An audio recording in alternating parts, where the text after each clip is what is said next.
Hello there, everybody. Hello, loves. We're here to talk about some polyamory. Some polyamory. What accent am I doing? I don't know what accent I'm even attempting to do. I'm gonna give some people time to get in here. Um, I know that this is going to be. This is the first time I've done. Um, Thank you, Kay. You know that I'm the first. Na, na, na, na, na. I'm the winner, winner, winner. Da, da, da, na, na. Okay, sorry. This is the first call-in show that I've done for a podcast episode that was only posted on Patreon, on not Patreon, on my podcast. And I really want to start out by saying that I'm looking at my statistics, and I don't even know why this is, but this was one of my more popular episodes. And I'm so thankful that people were listening to it. I hope that we have the same sort of, turnout for the call-in show.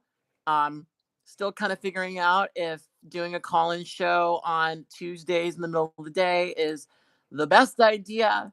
We don't really know. We're figuring it out. Thank you for being patient with me. Thank you for, um, you know, giving me lots of leeway and such.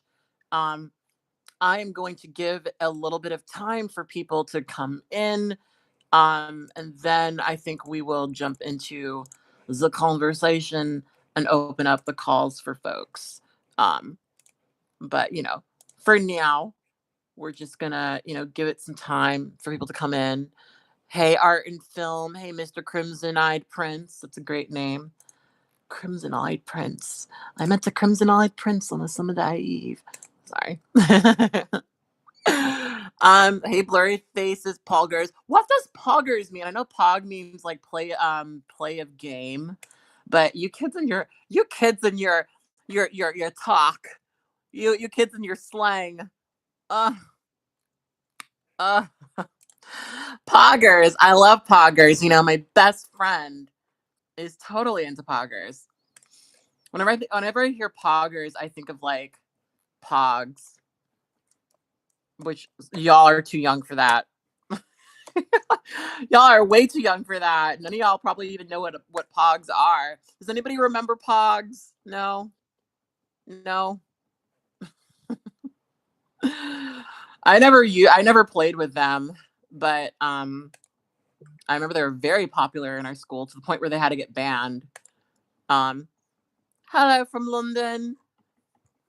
Please don't be offended by my occasional accent.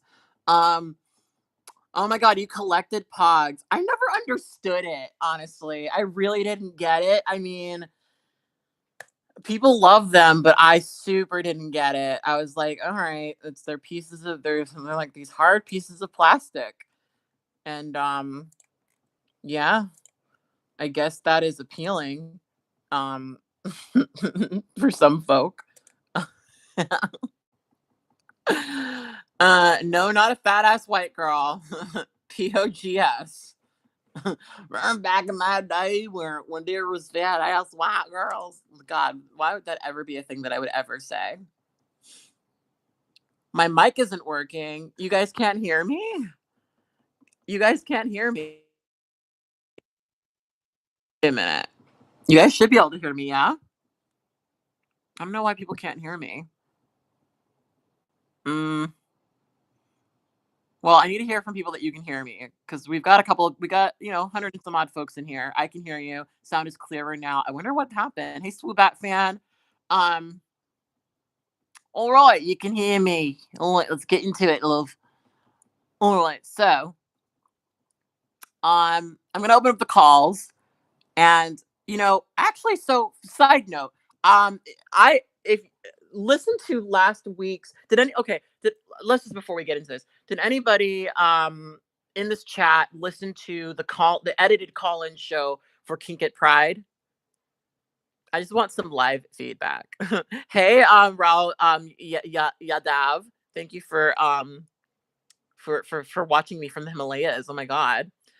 I tried really hard to edit the oh, hey, Mika. I tried really hard to edit the call-ins down quite a bit. Um, I think I edited them pretty harshly, but I think that it worked. And I was kind of curious how you guys felt about that because I ended a lot of the conversations abruptly, but I think that it like flowed really well. I think because it was a um much edited down version. I mean, this episode was 52 minutes and 52 seconds. All the previous call-in shows have been at least an hour and 30 minutes. Um, yes, the edited versions are on Spotify. You can find the full versions on my Patreon. Um, and yeah, I was pretty proud of the fact that I was able to cut that down quite a bit. Um, because I don't know. I never know how people are digesting my content. So, I always assume that shorter is probably better. And I'm still really figuring out how exactly to do these calls. So again, thank you for bearing with me. Thank you for your patience. So yeah, so I guess we'll get into it. Since people are asking about the calls. So let's get into my general thoughts about this. And I actually think that we can keep this pretty short. So as we've established several times on my YouTube channel, I am very polyamorous. I am somebody who believes that I can be in love with more than one person, and I'm currently in multiple relationships. And in more recent years, I've become more open to more primary type relationships, right? And so for me, I have a lot of reservations about starting relationships with people who might not be at that point, right? And so for me, I really don't love being in relationships with people who potentially identify themselves as some form of monogamous, or who are open to monogamy in any way. And I think that I think for non-polyamorous folks, this is a fairly confusing point to make because a lot of people view polyamory as like a thing that you do before you're serious about somebody, right? Like a lot of people view monogamy as what you give somebody after years and years of fucking around, right? That's kind of the way that a lot of people look at it, right? And so when I talked about my issues with ambiamorous slash polyflexible folk, there was a lot of confusion because I talked about it in the context of, me being a very polyamorous person who has started many relationships with men who identify to me as polyamorous, who end up being monogamous and ending the relationship with me because they want to pursue monogamy with another woman. And almost universally, in the situations I've been in, this has been a white woman. This has been a cis white woman who they have met and decided is valuable enough to end the relationship with me so that they could pursue a relationship with a cis white woman. And I know that this is kind of a central theme along all of our conversations, and I promise I'm not like super hung up about it. But um, as a person who's polyamorous and would not view monogamy as this like warm, fuzzy thing that makes me feel safe. Like if a man ever came to me and said, "Hey, if you really cared about me, you would cut off your relationships with several other people and you would be just with me," I would say no. I would say that's controlling. That's not at all what I want. I don't know why you would have expected that from me as somebody who presented themselves to you as polyamorous. Um, you know, I would not say yes to that. But what I've seen so many times in my own relationships is that if men meet a woman who they see as um amazing, who they believe, they would never have a chance with if they don't drop this poly shit. I've just seen men drop polyamory for monogamy, and for me that's been, you know, harmful in many ways, but one of the bigger ways is that it becomes super obvious to me that I'm not a partner who these men value. Because if these men started a poly relationship with me and then decide on monogamy in the middle of our relationship, which it never happens when our relationship isn't going well, which is why it's frustrating to me. I'd understand if our relationship wasn't going well, but it's almost always when things are a-okay, but they just met this girl and this girl's monogamous, and this girl says, "Hey, I'm going to sleep with you, but only if you're monogamous to me." And just the amount of times I've had long-term established relationships with men who identified to themselves to me as polyamorous, who ended the relationship with me to pursue a monogamous relationship. Like, it's staggering. It's too fucking much. It's too fucking much. And it puts me in a position where I'm almost always relegated to being somebody's fun, exciting, um temporary connection that they spend time with before they meet somebody who they are, quote, serious with. And so you guys can understand how, for me, on many, many, many, many levels, this is not something that makes me feel safe. This is not something that makes me feel warm. And this conversation got brought up for me because I had spoken to this guy on OkCupid who described himself as polyflexible. And for people who don't understand, people who describe themselves as ambiamorous or polyflexible are people who sort of see themselves as being able to be in both monogamous and polyamorous relationships, right? People who see themselves as doing either. And one of the things that I really try to reiterate in my podcast is I believe that everybody has their own philosophy, and that their philosophy is their philosophy. And that if you're somebody whose philosophy is that I'm going to date people either polyamorously or monogamously, and you date me, and you're also open to dating people who are looking for a monogamous relationship from you, then our understanding of polyamory, our personal um our personal philosophies around polyamory is not aligned. We are not aligned. And when I expressed that to this man, he felt invalidated because, I was talking to him, and maybe I shouldn't have thrown this all on him, about how, for me, as a Black transgender woman, I really want to avoid specifically dating men who identify as polyflexible or ambiamorous, because almost always it is a losing game for me. Almost always, you know, almost always I am being showed over and over and over and over again that I am not nearly as valuable as literally any cis white woman who demands monogamy. And this has been doubly annoying for me, going back to previous conversations, because oftentimes these are men who maintain relationships with me. Often these are men who end up being, you know, connected to me for a while. And we have this long, extended, often annoying conversation about how, um, you know, we woulda, coulda, shoulda. And for me, it puts me in a position where I just feel used over and over and over again. And of course, you never, these people never want to hear that. But when you're very much interested in me, and you're pursuing me, and then you cut me off, but keep contact with me and continue to pursue me and hold out this like little possibility of it's a bit much. It's a bit fucking much.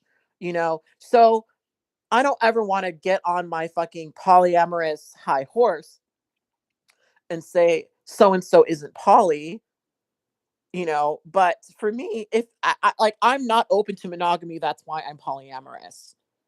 You know, I'm not open to monogamy, so that's a really huge part of my identifying as polyamorous. So it's fairly confusing to me um how people can identify as polyamorous but also want and desire monogamy. But this is definitely a difference between polyamory as essential part of who you are and polyamory as a thing that you do. A lot of people view polyamory as a thing that you do, not who you are.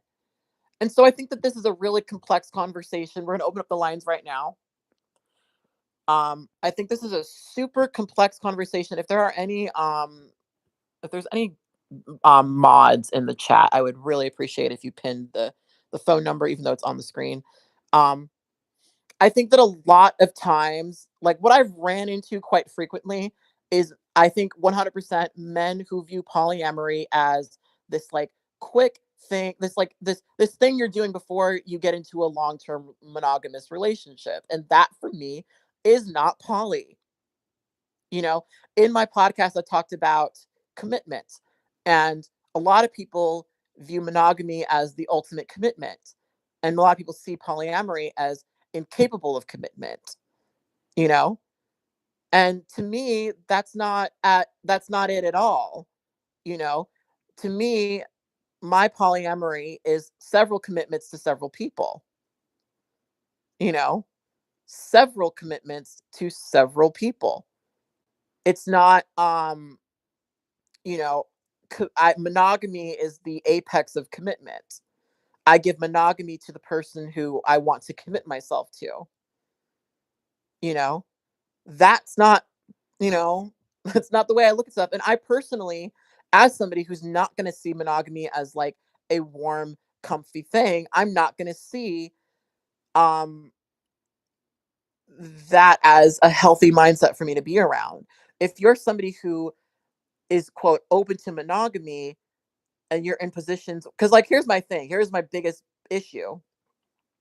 I think I would be more understanding of polyflexibility slash ambyamory if people were willing to end or prevent monogamous relationships because of their poly relationships. But so frequently it's like, no, they're willing to leave poly relationships for monogamy.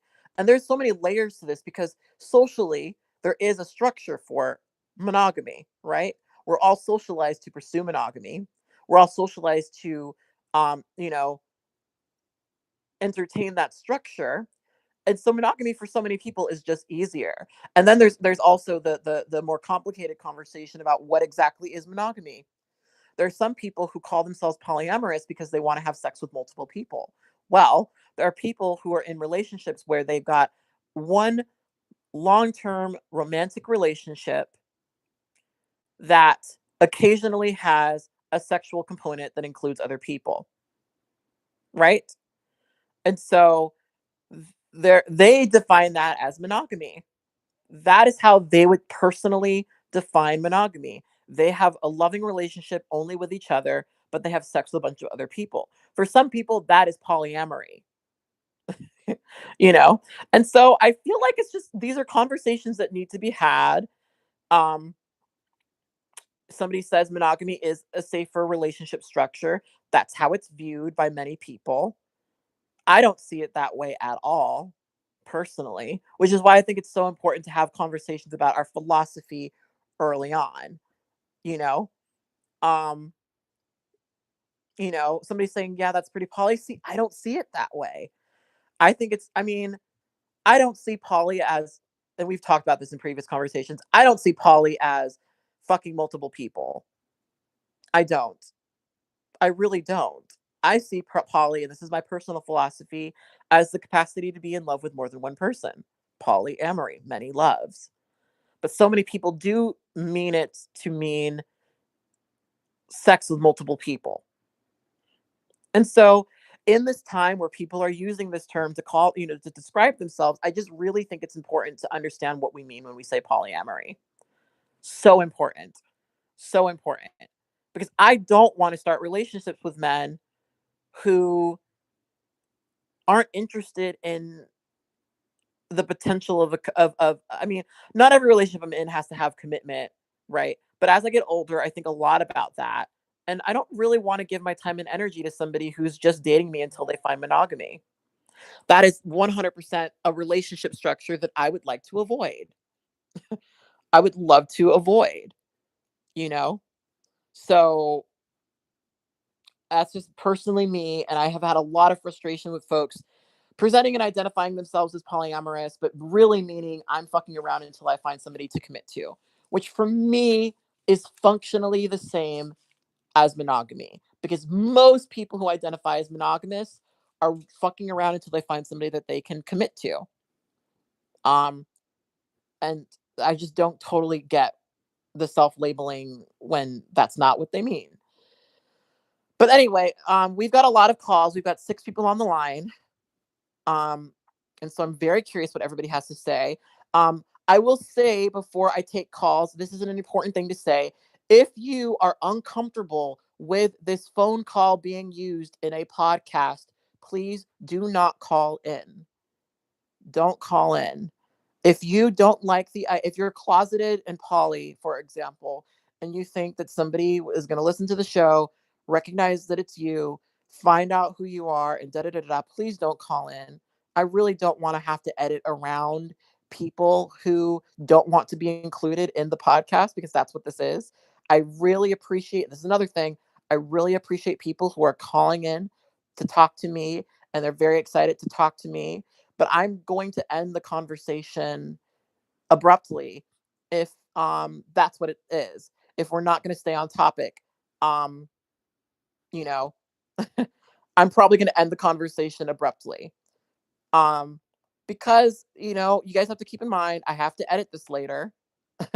I don't want to have to sit through hours and hours and hours and hours and hours of just people calling in to say hi. you know, Please respect my time enough to call in and stay on topic. Be aware of how long you're on the phone, all that stuff. I'm going to try to be good at ending conversations soonish, but I don't always know. I'm sometimes bad at that. So, yeah, so now we've got 10 people on the line.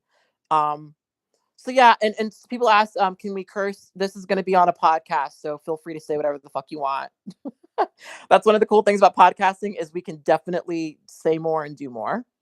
Um, so yeah, something else. I'm gonna try to be better at when we do the introduction segment, because I've learned that that's sometimes hard to edit around. So, you know, just keep all these things in mind when we have our conversation. So let's take some calls. All right, I'm gonna give some room so that the lag doesn't come up on other people's phone, and then I'm gonna take a call.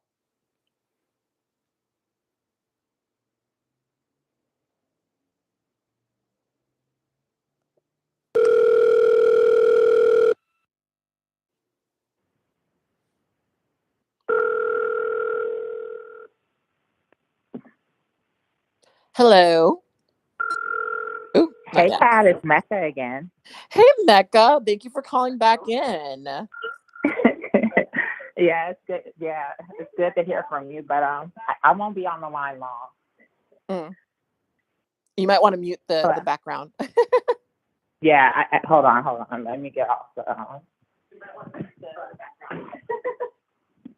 Okay, got it.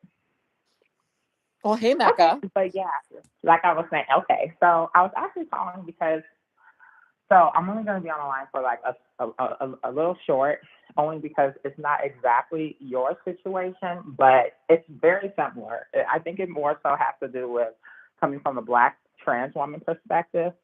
Um, Whenever I have had plenty of experiences in the past where there will be certain guys that would date me, and then I also kind of have a stealth lifestyle, so they would really be intrigued by me, everything. And then once they know that I'm trans, like when I feel like, okay, you know what, this is the person that I can trust with this and see if we can continue further, they would, still like me, but I would notice that the dynamic would change, where they would tell me how they're actually right now not looking for a relationship, and that they're open, they're just trying to explore themselves. They're doing all these things that, they make up these things. And all of a sudden, not long after that, once they find the right cis straight woman, they end up committing to them after Hmm. saying, for a long time. So I have a feeling that this is definitely, as you probably already are aware, has to do more so with certain guys. And I feel like especially these days, it has more to do with men that, and if I'm talking with a list, it's because I bit my tongue. But Hmm. this has more to do with, I think, men that are kind of still like, they still want to kind of have their fun for a bit. But ultimately, I don't know. I don't know how to explain it. I feel like, especially in this day and age, men seem to be a lot more sneaky about how they tell trans women that they just want to look for this or that. Because I remember a long time ago, it just seemed a little, things seemed a little bit different. These days, there are certain men that are like, oh, I'm very comfortable. I'm not really trying to be committed, but, I know eventually I don't care who I end up with. They say all this, but they still kind of string you along until they find somebody that they can quote unquote, be more acceptable in society with, or bring to their family or have kids, all these other things.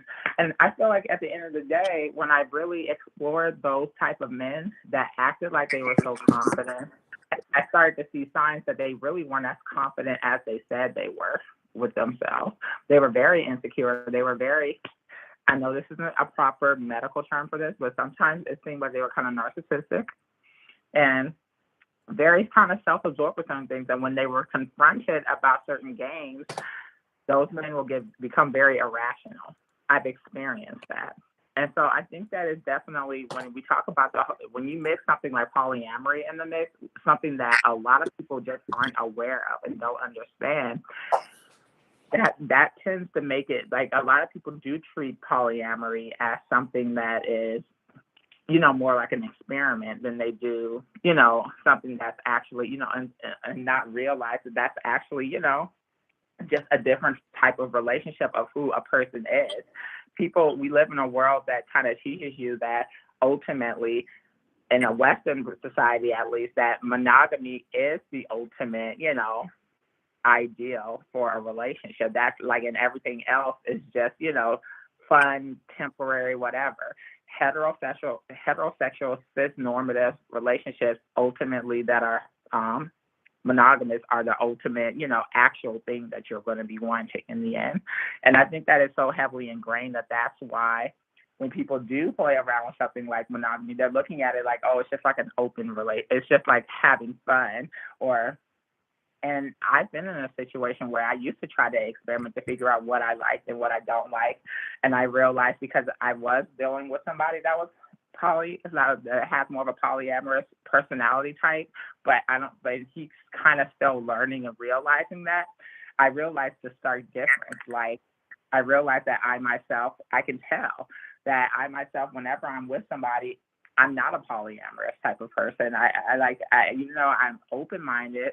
I realize that when it's just like somebody that I'm not even dating, but I'm around that person, it's really hard for me to maintain multiple connections in that way. Unlike my friend who I do see as polyamorous, he can easily, and it seems like he functions better as a human when he's not being tied down and when he can have those multiple things, and he does it very easily. Like when I see people like him, when I see other people that I've met that are polyamorous, I can tell that it's not just an activity. It's almost like you have to really be that type of person. Like that's what they are. That's what you are. Yeah, I mean, for me, it's like I really look at it like I just know that I don't personally buy into the idea of one person being everything for me and monogamy being a true expression of love. I Mm-hmm. think in the past, for me, just personally, monogamy was what I gave to somebody, to make them comfortable. Um, but it's not true for me that it's impossible for me to develop feelings of love for more than one person.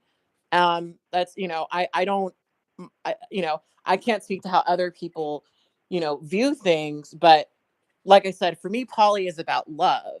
And my capacity for love is fairly large. And that's what I've just recognized within myself. Some people literally can't even comprehend actually having love for more than one person.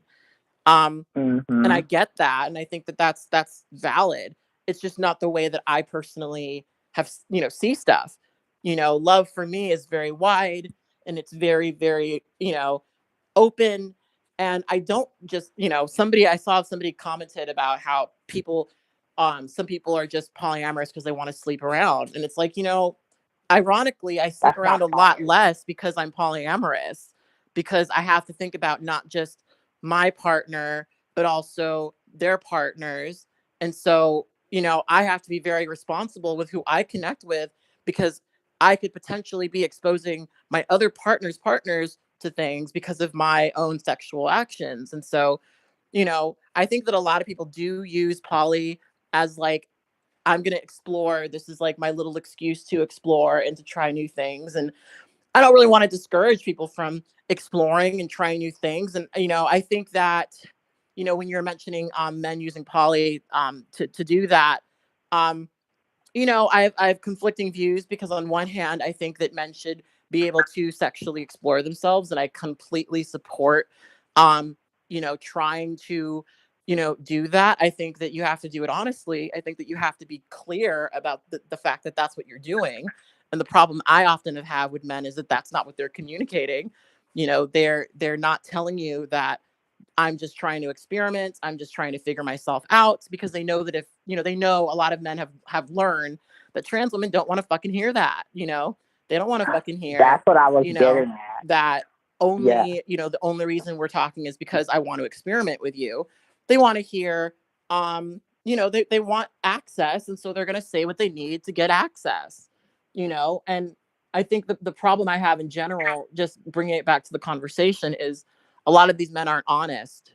A lot of these men are not being real with themselves about what they want. And I will not, my thing is, if you want monogamy with, assist, like I've had men very blatantly tell me, I have sex with trans women.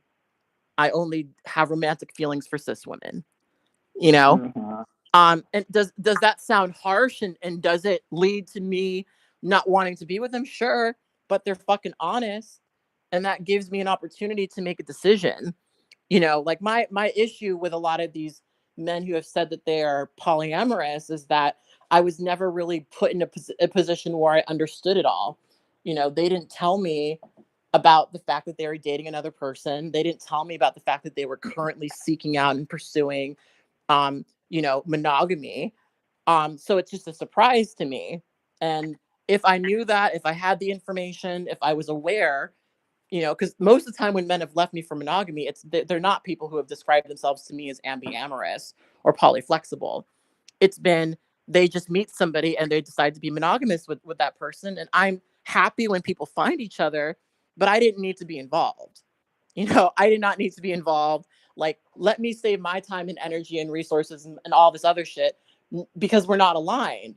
I don't get much out of pursuing a relationship with a man that goes nowhere because he's just trying to have a good time with me before he finds somebody to commit with. That I get nothing from that. Especially because especially 100%. because I'm poly. Especially because I've got long-term established partners who I know are not fetishizing me, who I know are not using me or trying to experiment with me, who are very much comfortable with their attraction to trans women, who don't look at trans women in that way. There's really no gain I have from a man who is trying to experiment, but at the same time, I want to encourage men to just be honest about that. Be honest about it. Because there are always going to be girls out there who are open, who are down. There are always going to be girls out there that are super, okay with having a kind of half year relationship with a guy, especially a cute one. So, to me, it's just like, be honest, be honest, and don't manipulate, because I find I mean, sometimes people describe themselves as polyamorous and they haven't really processed what that means. A lot of times that's what it Yeah. is. And so they don't actually get it, and they haven't actually thought that deeply about it. They've just kind of like lightly applied the label to themselves, which is another aspect of my frustration, because I did not lightly apply polyamory to myself at all by any means. Poly was something that took me a really long time to claim. It took me a really long time and a lot of self-reflection to claim. And I think what I've ran into is there's some people who they say, well, I'm polyamorous. And what they really mean is, I just got out of a long-term relationship. I don't want to be in another one. I want to be able to date multiple people right now, have a good time with them. I'm going to communicate about that, but I'm not looking for a quote serious relationship. And sometimes, when you're mentioning people, saying that they weren't looking for a relationship and then they find one, that's how it happens a lot of times. A lot of times people aren't looking for a relationship. They trip and fall and get into one. And I have my frustrations with that, obviously. I've talked about it several times because I hate, you know, giving distance to somebody who turns out to like be very much open for relationships. But I also know that realistically, that's how a lot of relationships occur. A lot of relationships just sort of happen. And that happening isn't always a statement about my lack of worth or whatever. And it's not necessarily that they were being dishonest to me because they met somebody who happened to be in a relationship with them. But really what I'm pointing at is I think that I have done a lot of introspection and work to know I don't fucking want, to know I don't fucking like, and I know that I'm not gonna be monogamous. That's something that I know about myself after years of self-examining. And so to me, it's like I don't totally understand lightly applying the label of poly when what you mean is you're just trying to have an experience, or you're not really looking for a serious relationship, because poly relationships are serious as fuck to me. They're serious as fuck to me, you know um Yeah. I don't take them lightly at all whatsoever, especially because I have to consider, again, like I said, not just myself, but literally every other person that my partners are dating. You know, but I think it's just a difference in philosophy. I think people just see things differently, which is why it's so important to establish that early on. You know. Well, that's just this though. Okay, so when I was saying, like for example, one of the things that we were talking about, like I was saying a decade ago, a lot of times, like from my experience, I remember a long time ago, men were definitely, in my opinion, a lot more upfront about, like, over a decade ago, like men were a lot more upfront to you and to your face and be like, you know what, I'm not looking for this. I don't date this type of person or this type of person, but and I only, I'm not looking for a relationship with that type of person. Men used to be. But then again, who knows? Maybe it was because my lifestyle was a lot different back then. But all I know is I feel like in today's world, it's like you said, it's the dishonesty part.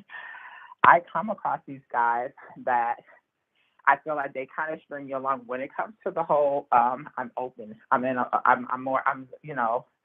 I'm open. What they do is they kind of string you first. They make you believe, well, no, I would definitely date a trans woman. I like you a lot. That's because I'm talking to you. I'm just not ready to commit right now. They kind of do this thing where they string you along. And from my experience, like I said, living a self life, before some of these guys that I would meet, before they knew that I was trans, they would speak to me in a manner of as if they were ready to commit, as if they're looking at me in a way where they're like, "Wow, you're everything I wanted. You're this, you're that." And then once we talk about the trans part, like even when if they still want to pursue further, I have the experience of these guys being all of a sudden kind of turning from that whole commitment thing to say, yeah, I'm definitely open to trans women and dating. Yeah, I'm still searching, and then all of a sudden their language starts to kind of change a little bit though from what they said, and they'll just have a way of using their words and being just turning it. I'm not trying to say that it's okay to explore. We all have to explore. But I do feel like a lot of times when it comes to being trans, that is more so the reason for the whole open thing or the polyamorous aspect, just from personal experience. And Mm-hmm. but when you take that aspect out of it, from my experience, like from dating as self first, just to see what the response would be, they are very much more vocal about being in a committed relationship.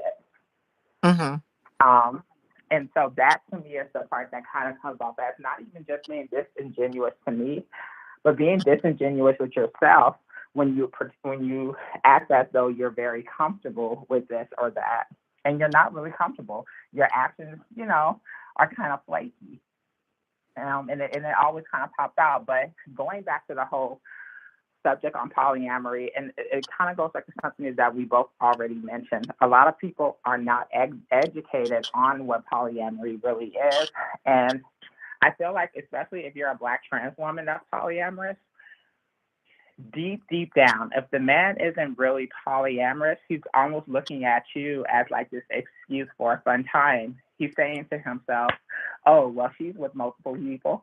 Looks like I get to have my fun too." Yeah, I And mean, that's even if I were a cis woman, this would be a problem because a lot of men do just see polyamorous women as like open.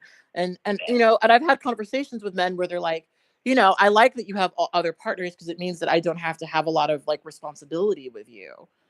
And some men, hmm I think especially men now resent the idea of having any responsibility for somebody, for a woman. And so they say, okay, well, you've got all these other partners, so I don't have to be as present. And I think that feeds into what the kind of issue that I'm having, where they see a woman who's monogamous as more serious. She's just serious. She's more serious. She's more solid. She's more, um, committed. And that's not really true, but that's how it's often like seen is, poly person's just out there fucking everybody, being with multiple people. They've got people that, you know, that are fulfilling certain things. And I mean, and honestly, I know that for a lot of men, really what it boils down to is a lot of men have this desire to feel needed and wanted. And if you have the choice between this woman who has multiple partners, who is very much open to loving you as well as being with you, versus woman who has no partners and is saying, I want to devote myself entirely and completely to you and only you, a lot of men are going to choose the latter simply because that's what you know they're they feel desired, they feel needed, they feel wanted. And for some men, especially because men tend to be socialized to be useful, a lot of men, they're socialized to sort of see their relationships as like, what can am I going to be able to do anything for my partner? I have to provide, I have to do this, I have to do that. What sort of relationship could I possibly have with a woman who has multiple partners, who probably are already taking care of most of the things that she needs? you know what could I possibly bring her? Which is, of course, in my opinion, a very flawed way of looking at things, but that's how a lot of men look at things. They're more interested in the monogamous woman who's only going to commit to them and only be with them because they see that as more serious. Now, that kind of goes back to my thing where I don't see that mentality as one that's compatible with me at all. And so I think if men want that, if that's what they desire, um, you know, maybe don't waste my time. But I think that the problem here, I think in general, with especially this conversation as it pertains to men specifically, is, and I've just learned this from the conversations I've had, is that most men are not this self-reflective. They haven't really thought about this stuff that deeply. They haven't really sat with themselves and unpack, or started to, or tried to unpack um this stuff. And so it's just not that deep to them. And so a lot of men will like haphazardly apply the label of polyamory to themselves. Um, and, it's not that deep to them. That's just kind of what I guess I've observed ultimately. very But true. Mika, I Yeah, think I have some other calls. There's 11 people on the line. I think I yeah, want to jump onto mhm. another one. But thank you for calling back in. I really appreciate Yeah. that. Thank you. It was good having this dialogue and hearing your point. Yeah. All right. Bye. All right. So, hopefully, am I sounding okay on your guys' end? I've been like walking around as I'm like talking. It's so warm in my apartment. Why does the Lord hate me so much? Um,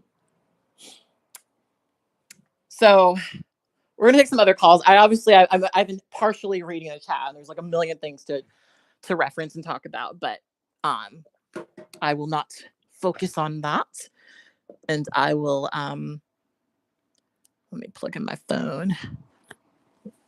I will take the next couple of calls just so this whole thing is much shorter. I'm going to try to be Okay, so here's an important thing, especially for the people who are on the line. Um, so just to contextualize this, I really, really want to hear from people who are polyamorous or have dated polyamorous folks or have some direct involvement with this topic.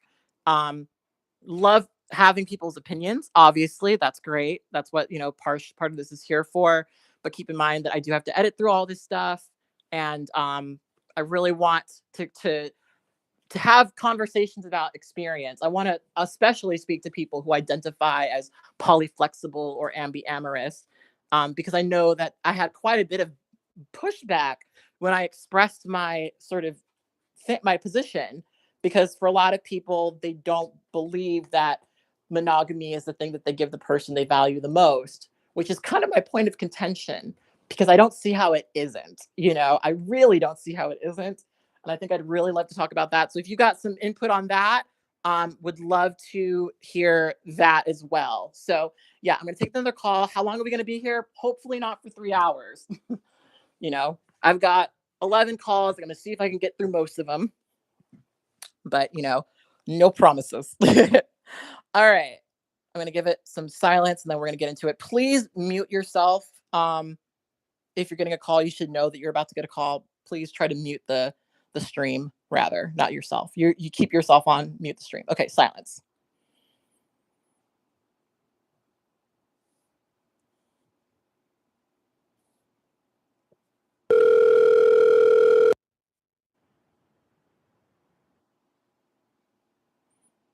Hello. Hello. Hi there. Hello. I hear you. You're very quiet though. Sorry, the stream's out of sync. I think I pretty much 100% agree with you. I think the label open to monogamy is bullshit. Mm. And why do you think that? Because, I mean,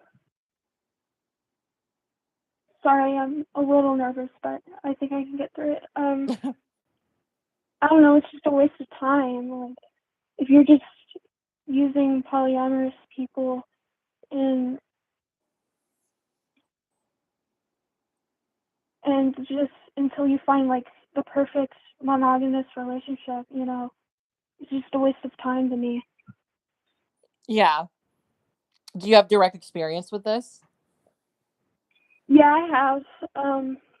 I was in a long distance relationship once, and honestly, at the time, I was desperate, and I ended up ending it because I realized I was monogamous. Ah, okay. So you realize that you were monogamous. So you're not a poly person saying that you don't like this. You're saying I'm monogamous and the idea of open to monogamy is bullshit. Yeah, So can you tell me a bit more about that?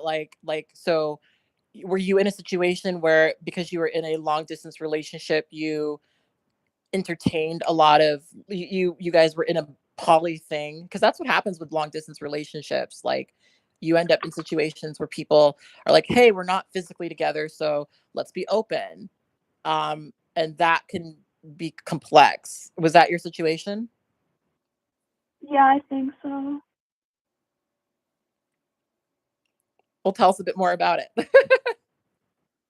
Sorry, I'm getting all confused. I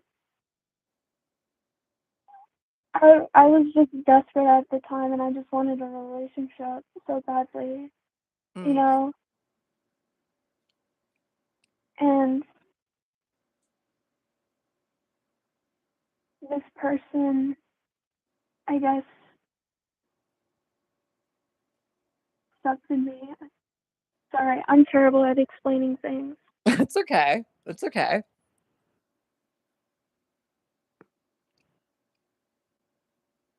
You were desperate at the time, and you were in a relationship that was long distance. When you say desperate, what do you mean?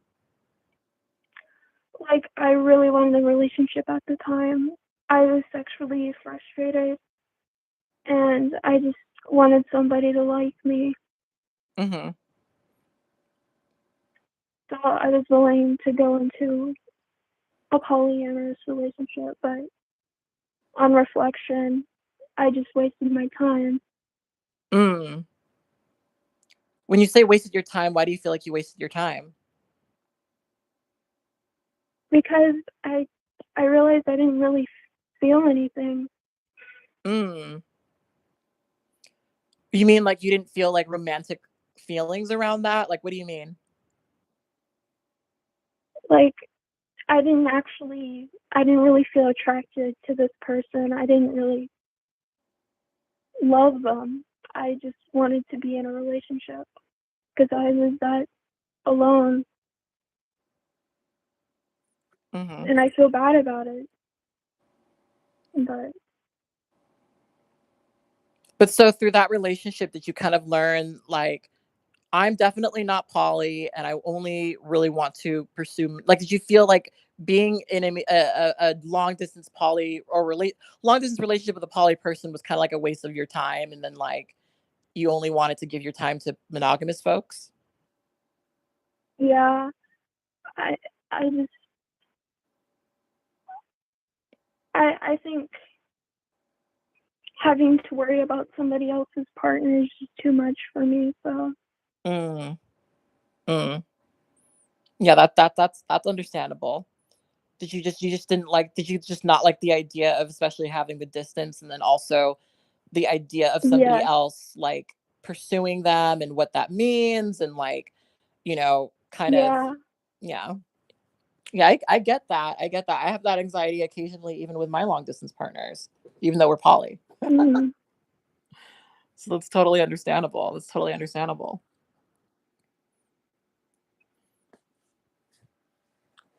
Well, I think I'm gonna jump onto another call because we've got 18 now. But I know that you're nervous.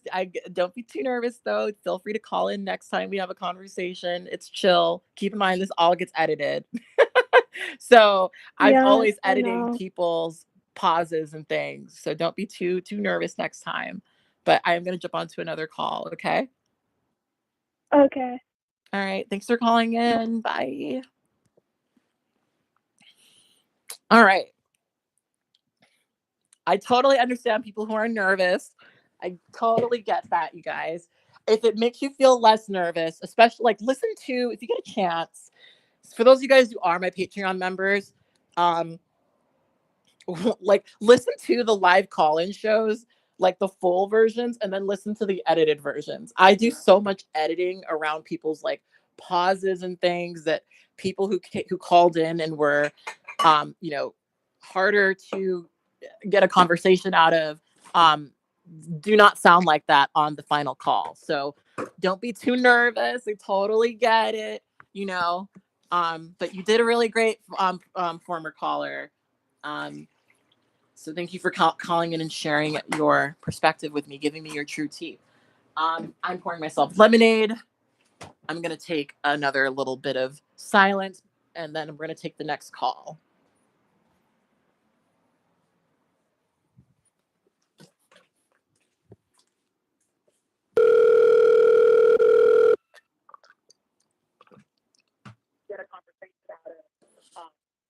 Hello. hello. Hi there. Who am I speaking to? Hi, Kat. My name is Lark. First off, happy Pride Month, baby. Happy Pride Month. So, I have a couple questions, and I would love your insight. So, I'm cis. I'm pansexual. My pronouns are she, her.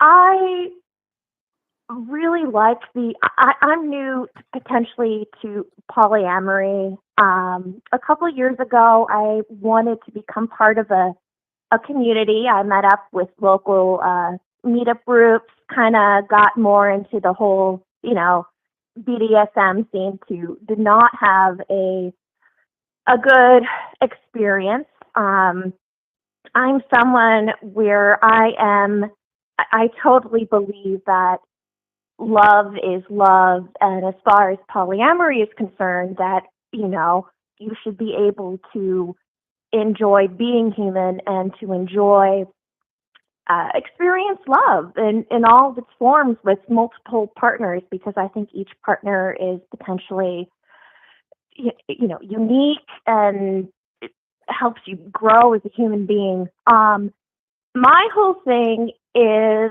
I don't know how to find other poly people to potentially date and, Mm.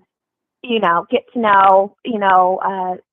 Right now we're coming out of this terrible pandemic, and I'm getting on these dating apps, and it's kind of like the same old with these. I don't want to call them creepy couples, but I mean, they're called unicorn hunters for a reason. Oof. Where it's like I'm like exploring my sexuality, and I'm looking for a third, and I'm over here being like, okay, well, I don't want to be part of your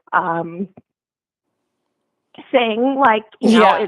as long as it's consent, like, go for it, do your thing. Like, I wish I could find somebody here in my local community that is poly, that's also into BDSM, to just sit down, get coffee, and be like, okay, this is because I think with being poly, it's not like a lifestyle. It's kind of like a philosophy and a way of Hmm. approaching the world. Yeah. So I want to meet someone potentially who is a new little baby poly gal um, over here. Do you have any advice for someone? I mean, I've read, what is that, the Ethical Slut, great book. I've been Hmm. reading a couple of other things and trying to do my research, but I love the idea of polyamory, and I want to put it into practice in Yeah. the sense of actually meeting people and going on dates. And it's really hard. It's just so any advice Yeah. you could give, I would definitely appreciate it. Yeah, so I guess we should back up, because like when I talked earlier in the other call about how it took me so long to even label myself polyamorous. um I when I first started to so like forever ago, like when I was in college, my old roommate actually gave me a copy of The Ethical Slut, um, because he saw my dating patterns, and he was like, I think you're polyamorous. And I was like, fuck you, no, I'm not. Don't tell me who the fuck I am. Also, why are you calling me a slut? um, you know, and I threw the book away forever. And my reservations around polyamory, what I was identifying as monogamous, was that I feel like it is just a thing that I've seen creepy couples do. And so frequently in those creepy couples, it's not a mutual thing. Oftentimes it's, one person driving and really wanting the thing to happen, and the other person just kind of being like, I guess I want to stay with him, or I want to stay with her, and so I hate that. And so I started like having a lot of um, hesitation around pursuing people who identified as poly, only because I hadn't really seen it work. You know what I mean? Like, so frequently I would see that aspect of it, but not actual people. So I started going to like um poly discussion groups. Um and I think that the reason why this particular question is so hard to answer is because it really depends on like where you are in the world. Because in Los Angeles, Right. there are so many classes and conversations. I mean, there's a ton of virtual ones that happen all the fucking time.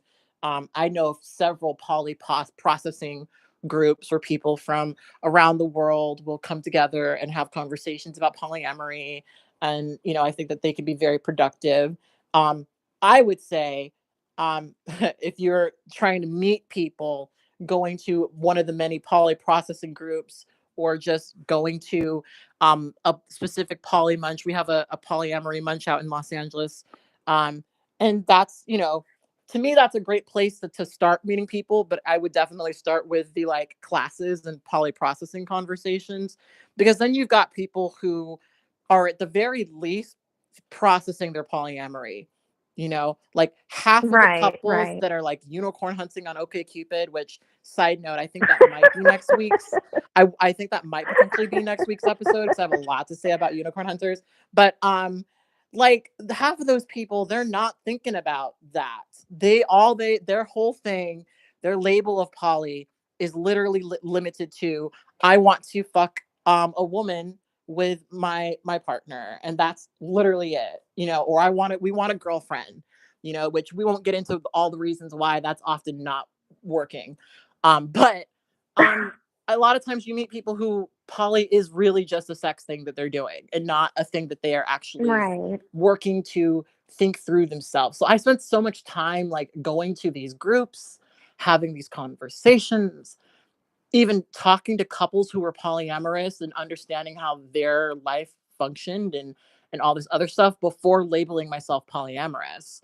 I spent a Mm. lot of time doing that. And so, I really think like people, I mean, it's hard because I always get the question, how do I get into the BDSM community? How do I get into a poly community? And it really depends on where you live.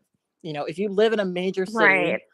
you're probably going to be able to, eventually find some sort of poly processing group or, poly munch. My big suggestion is if you don't have one in your area and you've got the spoons to do this, start your own. you know. Um, that's kind of a bit of what I've been doing. I've been doing some like LA organizing and stuff around BDSM and sex positivity in Los Angeles. Because I felt like there was a need. But yeah, I think that that's like the best place to start. Is go to the classes. And also you mentioned ethical slut. There's almost always a ton of like book club virtual conversations, or even in-person conversations where people are reading through the ethical slut and coming together to discuss it. And I think that's just like a really great way of meeting people. Also, this is a shout out to I don't know if they're going to do this again, but Southwest Love Fest is like a big polyamory convention that happens in Tucson, Arizona. I've been a couple of times and they're really, really great. Um, and Yeah, my I don't mean to interrupt you, Kat. My bad first experience with polyamory was actually from the Tucson community oh specifically. no, oh Um, no, oh yes, oh oh yes. I boy. will private message you later. Hopefully things have changed and the drama has quieted down. But I guess would you just recommend treating it as dating in general? Just make sure that you have healthy boundaries and Yeah, it's all about trial and error and just getting to know someone, right? yeah. I mean, the thing is, honestly, is I don't particularly find dating as a poly person less stressful than dating as a monogamous person. I think it's more complicated and there's more of a likelihood that there's going to be drama and terrible shit, but you're just dealing with so many people, and that's just kind of the nature of it.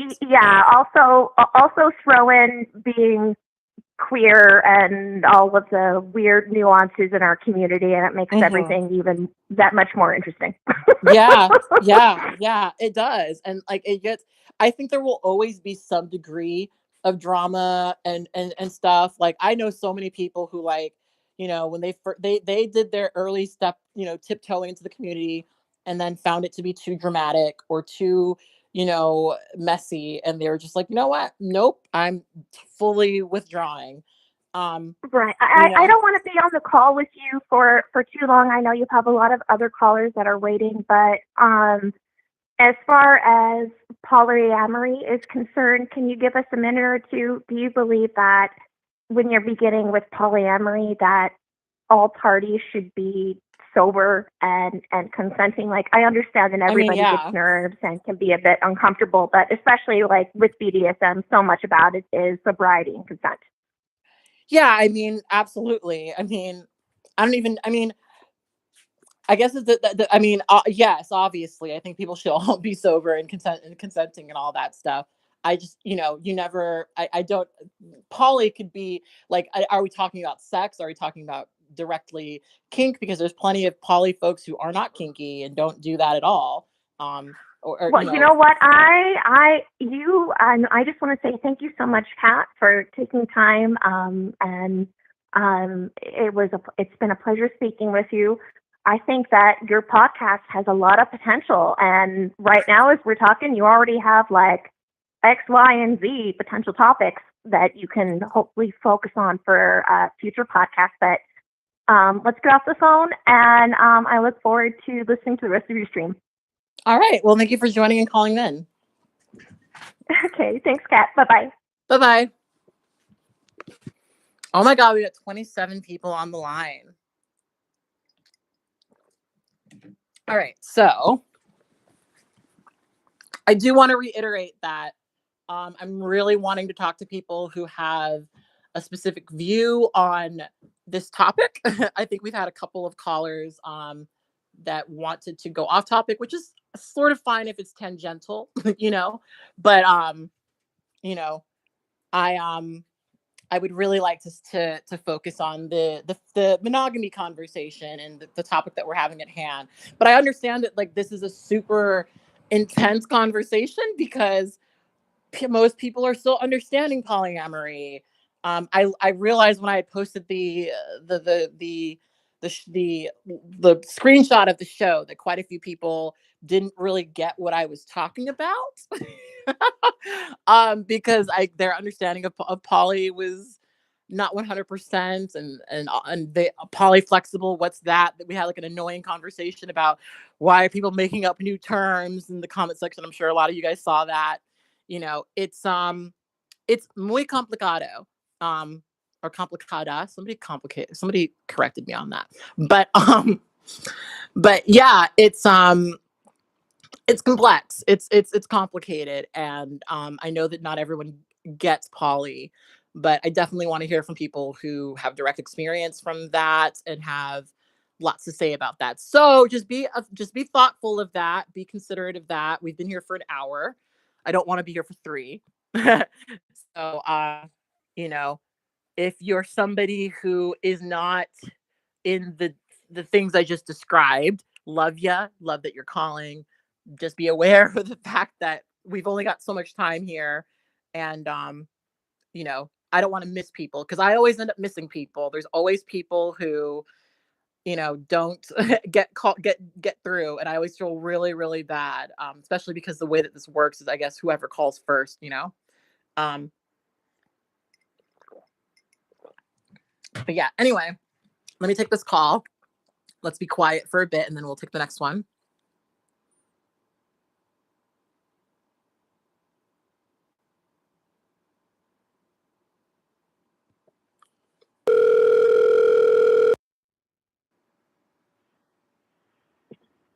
Hello.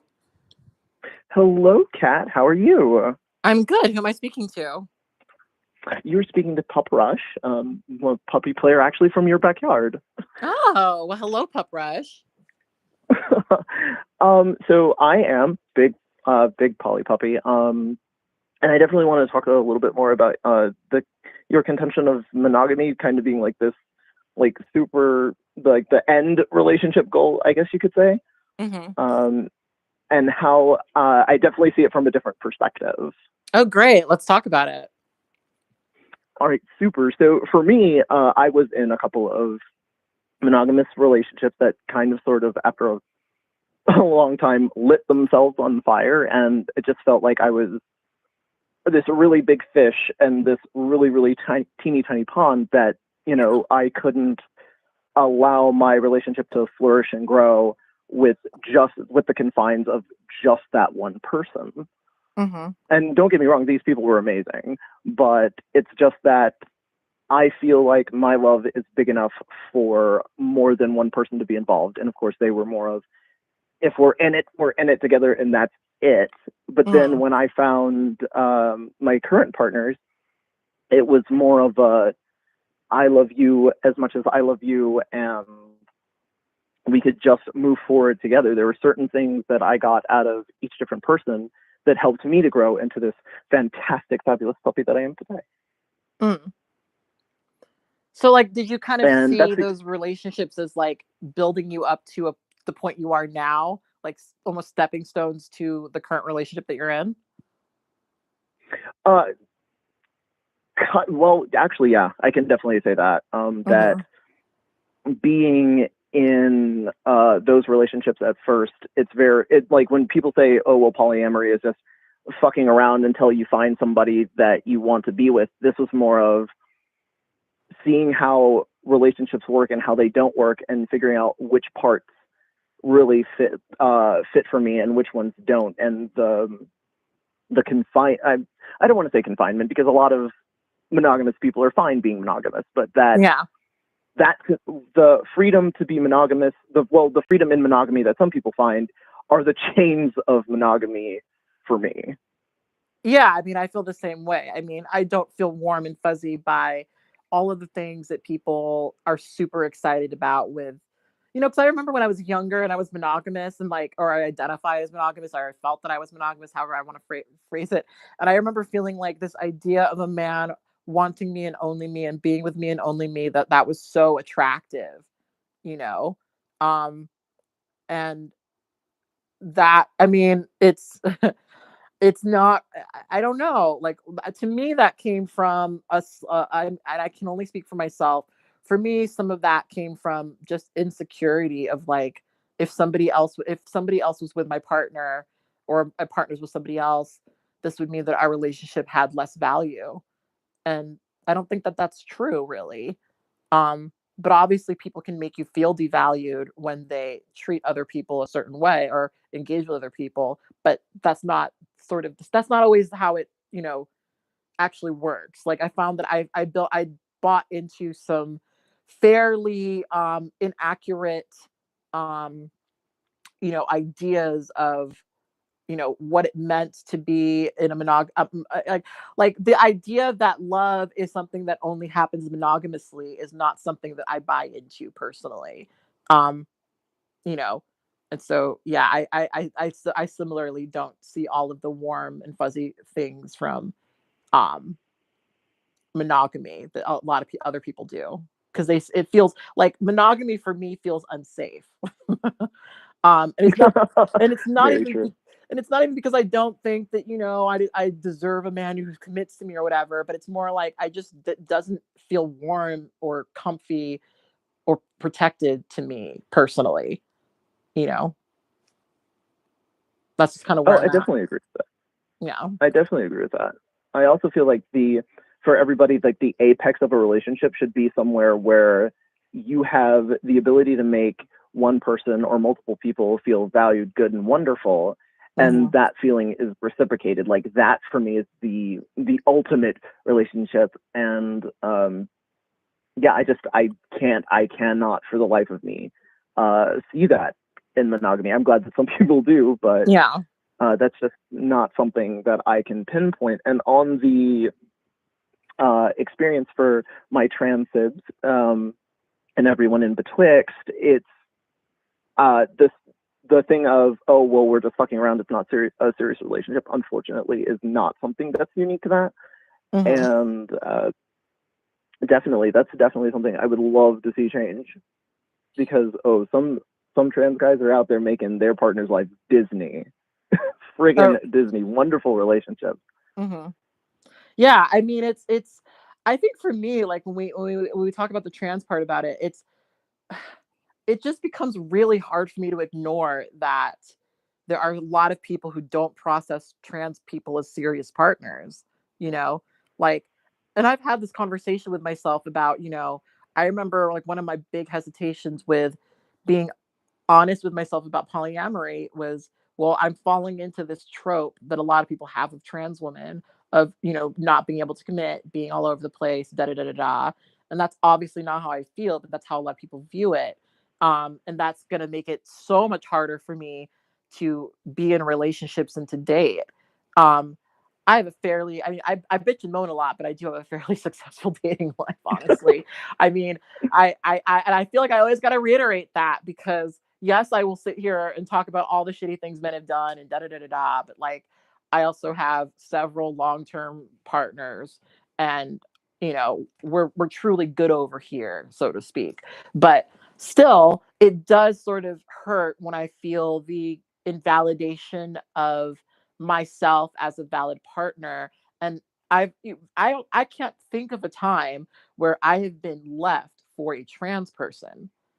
I've been left in quotations for a non-binary person who is designated female at birth, um, who I'm sure the person I was dating was not respecting their gender, which that's a whole other conversation.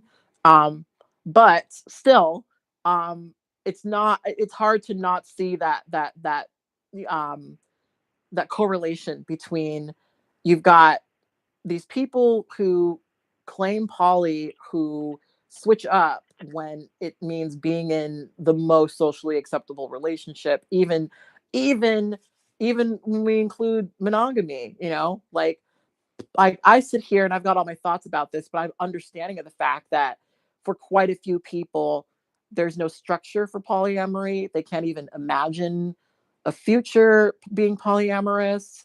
That to them is just not something that makes sense or can really work. It works when they're in their 20s. I know a lot of people who are like, I'm in my 20s, I'm going to be poly, da da da da da. And then they hit a certain age, maybe they have kids or something, and suddenly they're no longer polyamorous. And I don't personally get that. But I know that it happens. Um, and it's, I hate the idea that people who are poly are not serious relationship potential. Um, I think you talked about just from my understanding, you were in a poly situation and now you're in a monogamous situation, yeah? Oh no, vice versa. I was Oh, you monogamous and oh, just okay. my relationships burst into flame. And now that I'm polyamorous, like, oh, it's night and day. It's totally a magical experience that I wouldn't trade for the Okay. world.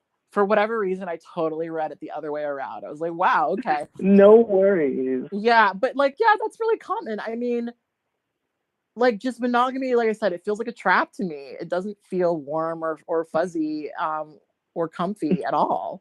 Um but and that's not because I don't want to commit because I can commit to multiple people. I can commit. I just can't commit um to exclusivity and monogamy because that's not me, you know. And it kind of fucking sucks like so when you before you came into this polyamorous relationship, did you suspect that you were polyamorous? Did you have those feelings? Like how did you get there? I know that when shit blows up, it's easy to fall into new stuff, but like how did you get there? At first it was definitely I'm this like bad person that monogamy is the only way, like this is the only real type of relationship that exists. But I had somebody, who sat down with me and loved me enough to be like, okay, you're not monogamous, but there are these other relationships that work. They're just, they're different, and Yeah. they might work for you because it sounds like your heart is so big that oh wait, yes, hold on. My former mistress would get so mad at me for not explaining it correctly. She explained it like it's a house, right? Hmm. Sometimes you have a house that's LA sized, you get one other person and that's it. That's all Yeah. you can fit inside. You sound like you have a big enough heart for multiple people to live inside of it. Absolutely. Absolutely. And that's just kind of the way that I look at it, like I remember that there were a couple of times while I was in my monogamous relationship where um there were people who came into my life who, I would have never like, cheated on him or whatever, but like I could have seen how we would have gotten along. And if I had feelings for this person, it would not subtract from the very dedicated, loving, deep, intense feelings that I had for my partner, you know, at all. Like and I think that was scary for me to see at first because what does that mean? Because we're all taught that if you have those feelings, that, you know, that's a slight to your partner, which I just personally don't think is true. I think it can be a slight when it's a slight, because unfortunately, a lot of people who claim poly are really just looking for the upgrade. I've talked about that before. Um, but that's not real. That's not true, at least for me. I'm not doing that. That wasn't at all what it is. It's more so that my capacity was so large. There were other people who could be inside of my house, as you say. Um, and they and that wouldn't mean that they wouldn't, you know, like my partner Alexander, he's married. He's got a wife who lives currently with one of, her partners, and they all live together, and it's a very comfy happy thing. They all get along. It's one of the only situations I've seen that actually functions that way. He's not involved with her partner at all, but they all live together and they have a very productive thing. Um and I think that it's great. It's amazing. Um and but some people, their house is only so big. And I don't think that that's wrong either. I just know that I like the space. I like I like a little, at least 1,000 square feet, maybe a couple of bedrooms. We need space. We need space. Fuck, we need space away from each other too. Like, so let's get a mansion. So you can be in that corner, I can be in that corner, and we can have dinner together. But it's the analogy's getting lost, but you know what I mean? Like, I just don't personally buy into, you know, monogamy as what I would give to a person that I loved. And that dichotomy of, if you loved me, you would give me monogamy. I don't believe in that at all, you know. Totally. And I don't want to take up your time, but I do want to say that I found you when you did the Blair White video, Finding the Puppy Play Community. That was actually my title son, and I wanted to thank you. You did a wonderful job. I was super happy with that. Oh, well, that's great. I'm really happy. I'm really happy to hear that. I had mentioned that I was doing some LA stuff, and I told Tony, like, hey, when things reopen, you feel free to come to my whatever. I don't even know if I'm doing anything yet, but it's a possibility. Um, but yeah, that was a fun little little frustrating ass conversation. But thank you so much for appreciating it, and I hope that I get to meet Tony someday and say hello, because they seem like a sweetheart. Oh, Tony, my title son's best son. I've got the best one. Oh, All the other title holders, let it be said, I got the best one. oh, oh. All But right. Well, thank you for but thank you calling so much for in. your time. Yeah, absolutely. Thank you for giving me your true tea. Bye. Bye. All right. 21 calls. Great. We had some people hang up, which is great. I mean, it's not great. I'm not going to tell more people to hang up, but I'm just like, yay, I don't have to do 26 calls, which you probably won't. I usually stop the call in when I feel like I've got enough calls I can use. So we go as long as we need to go. And I've already, I've already decided that I'm going to spend my day after this editing the call-in show so that it goes up earlier than it has been going up. So I apologize for those of you guys who have been getting those call-in shows very, very late. But anyway, let me give some silence, and then I'll take the next call.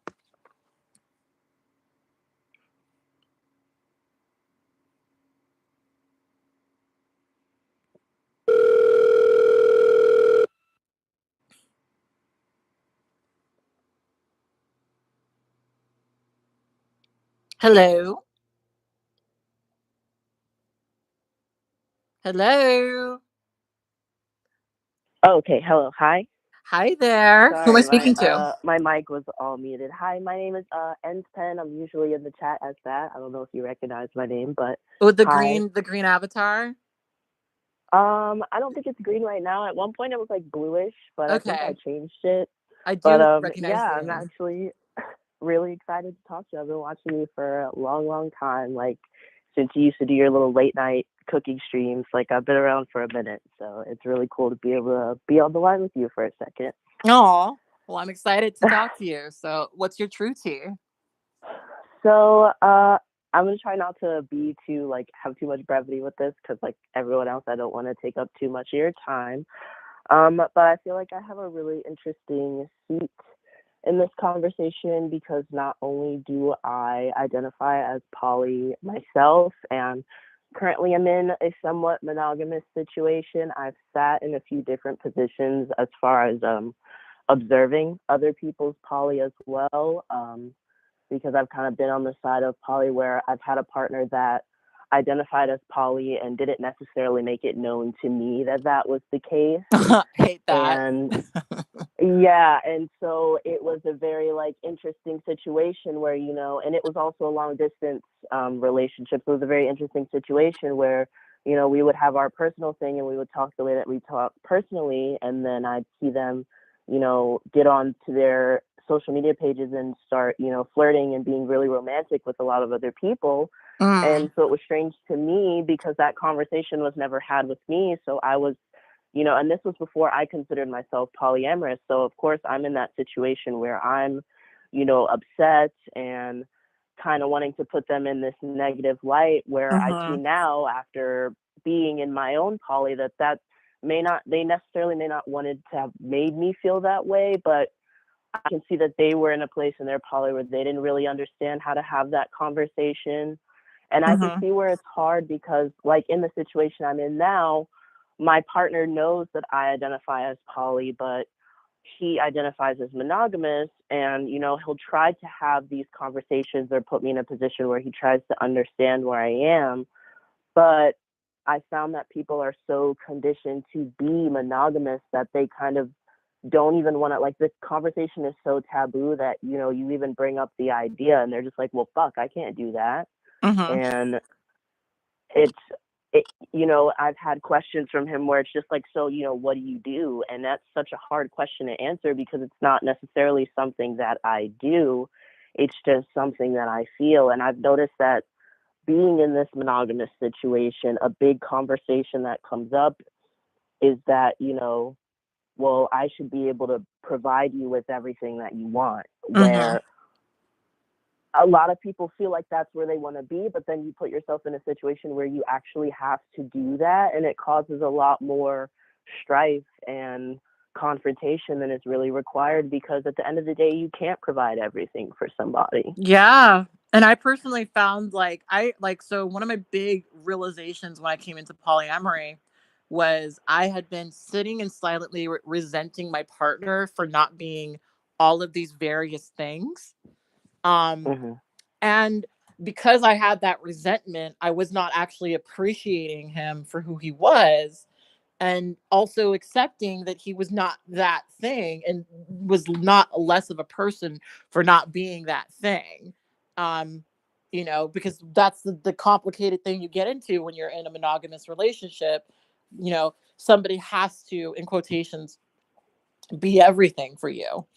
You know, somebody has to be the, you know, person who um d- fills every single box, but that's not really a realistic perspective, not really. And I Mm-hmm. personally appreciate the fact that I have multiple partners who are similar but very different from each other, and that I have my one sort of relationship with this person, my other sort of relationship with that person, and that they're not detracting from each other. And they Right. they give me something different, you know. But I can definitely understand how a person who's monogamous wouldn't understand that and would feel lesser than, because they, you know, we're all socialized to sort of see ourselves as needing to give everyone everything. You know, and that's what monogamy is, and that's where you get the people who, you know, agree to shit they don't want to agree, they don't really want to agree to, because they are trying to be everything. I've even seen this in the context of couples, especially who claim poly, where, you know, you've got one person who's clearly not happy with what's going on, but because they've, you know, kind of been told that they have to be everything, they're just going to be chill, even though that's not at all how they feel. Um, you know. Yeah, and that was that kind of leads into the second point that I wanted to talk about, which Mm, was I basically have been, watched my parents more or less fall into a thing where, you know, my father had a constant issue with, you know, stepping out of the relationship and stepping out of the relationship, and it was opened up to a place where my mom was like, hey, you know, I don't really like that you're doing this, but I understand that this is a part of you, and it seems at this point that it's something that you can't really change and that you need to understand for yourself. And I've seen it in that position where someone clearly is polyamorous, but they've been conditioned to think that, like a lot of people think you hear polyamorous and they just immediately think wrong or cheating. And Yeah. so they don't want to open their mind up to think, hey, maybe that is something that, I would benefit from. So I've watched my dad kind of put himself into this pocket where I can see the cycle continuing, but they just don't really want to admit it to themselves. And I feel I had a conversation on Twitter about this the other day where, especially in Black spaces, polyamory is something that I think a lot of Black people could benefit from, or benefit, trying to see for themselves. But our spaces are very religiously based and very traditionally based, and so it doesn't lend a hand to let people explore it, and it doesn't lend a hand to let people even feel like they can explore it for themselves in fear of other people's reactions to how they function in their love life. Yeah. Yeah, definitely. And I mean, like, for me, the biggest benefit of polyamory is the honesty. That's why it's so frustrating when I meet people who identify as poly who are not honest, because, you know, there are so many people, who I don't know, this is probably not the situation with your father at all, but I've seen people who, they like the idea of the woman sitting at home and them fucking around and getting away with it, right? And that's like a really Mm. dishonest way of living. And I think some people don't want the honesty. Some people really enjoy the like shitty, I'm doing this behind their back kind of shit, um which is not, in my opinion, a functional way to be.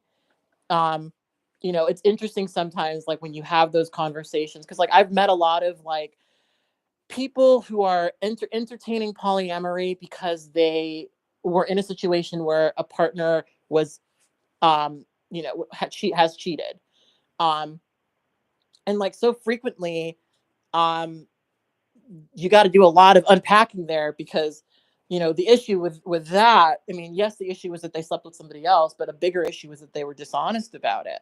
And some people don't want to be honest about the fact that they want to be with other people, and so in fact they enjoy the dishonesty of it all.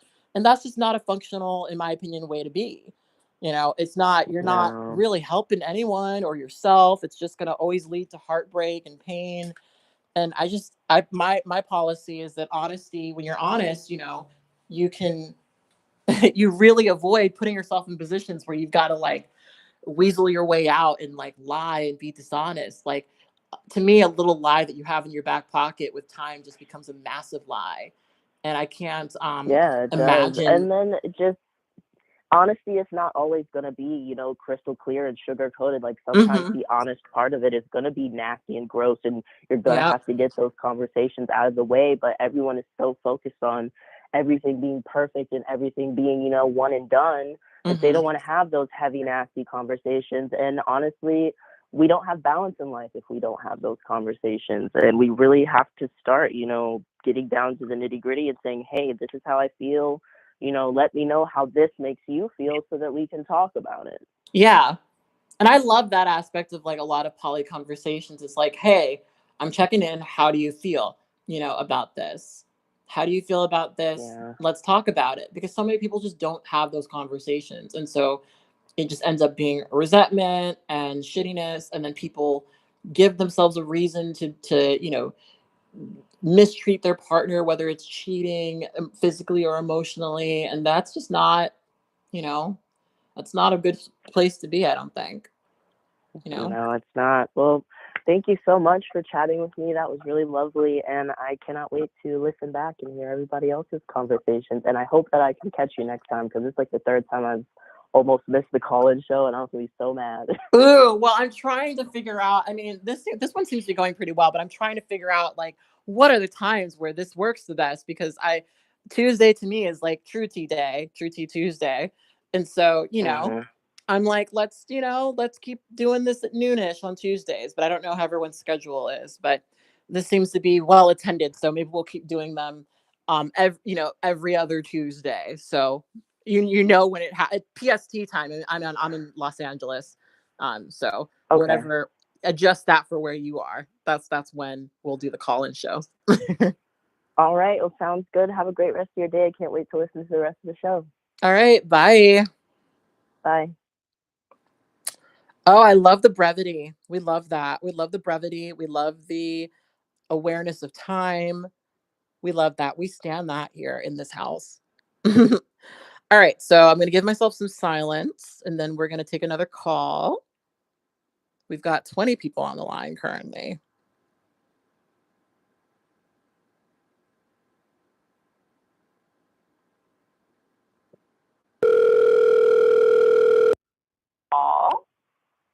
We've got 20 people on the line. Hello.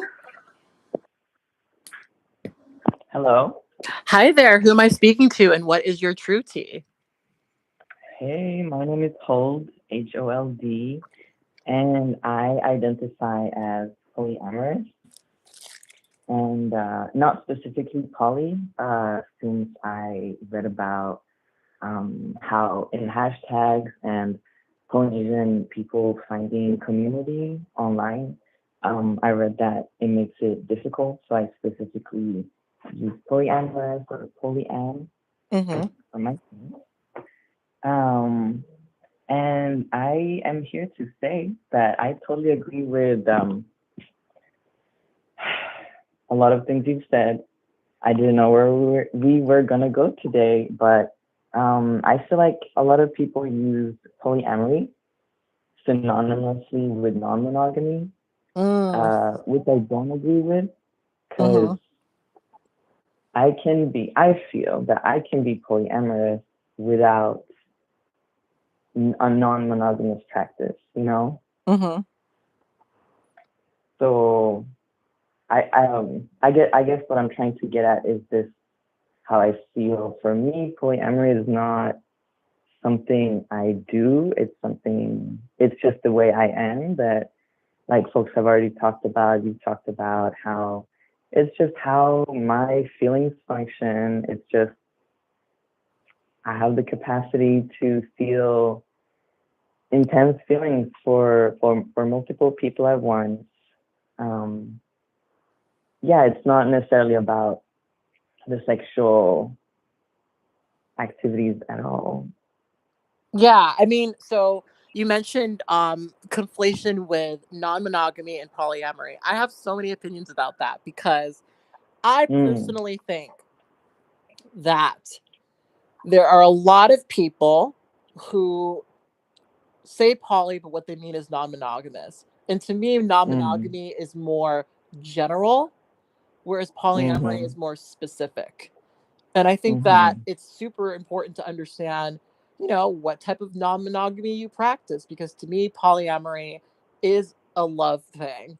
I totally respect mm, that other people's philosophies are different and that they feel differently about that. But I know that I'm not dating with an openness for monogamy, which is why I define myself as polyamorous.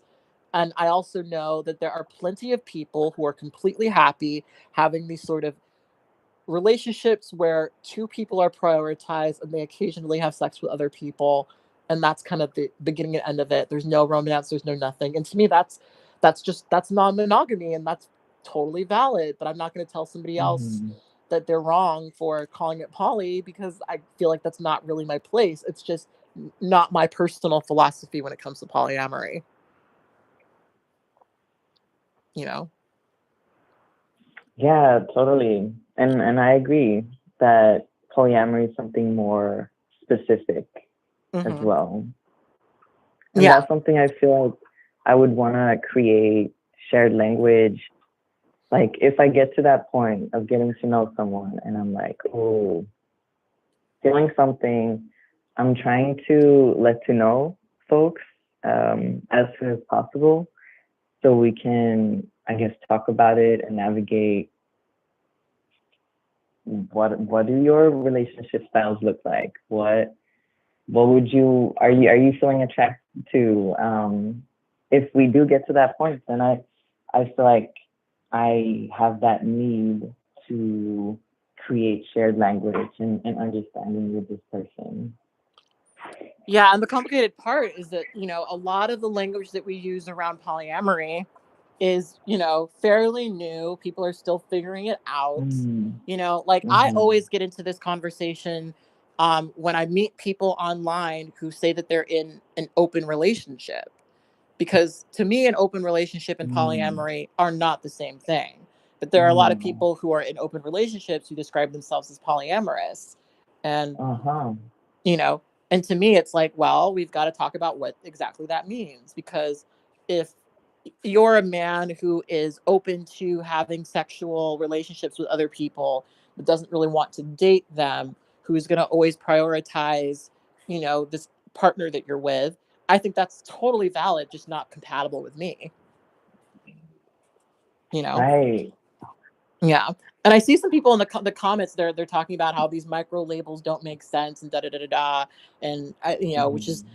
I understand why people would say that, but for a lot of people, this is how we're communicating very specific things about, how we feel. Mm-hmm. Why do labels exist? They exist so that they can very succinctly define something very complicated.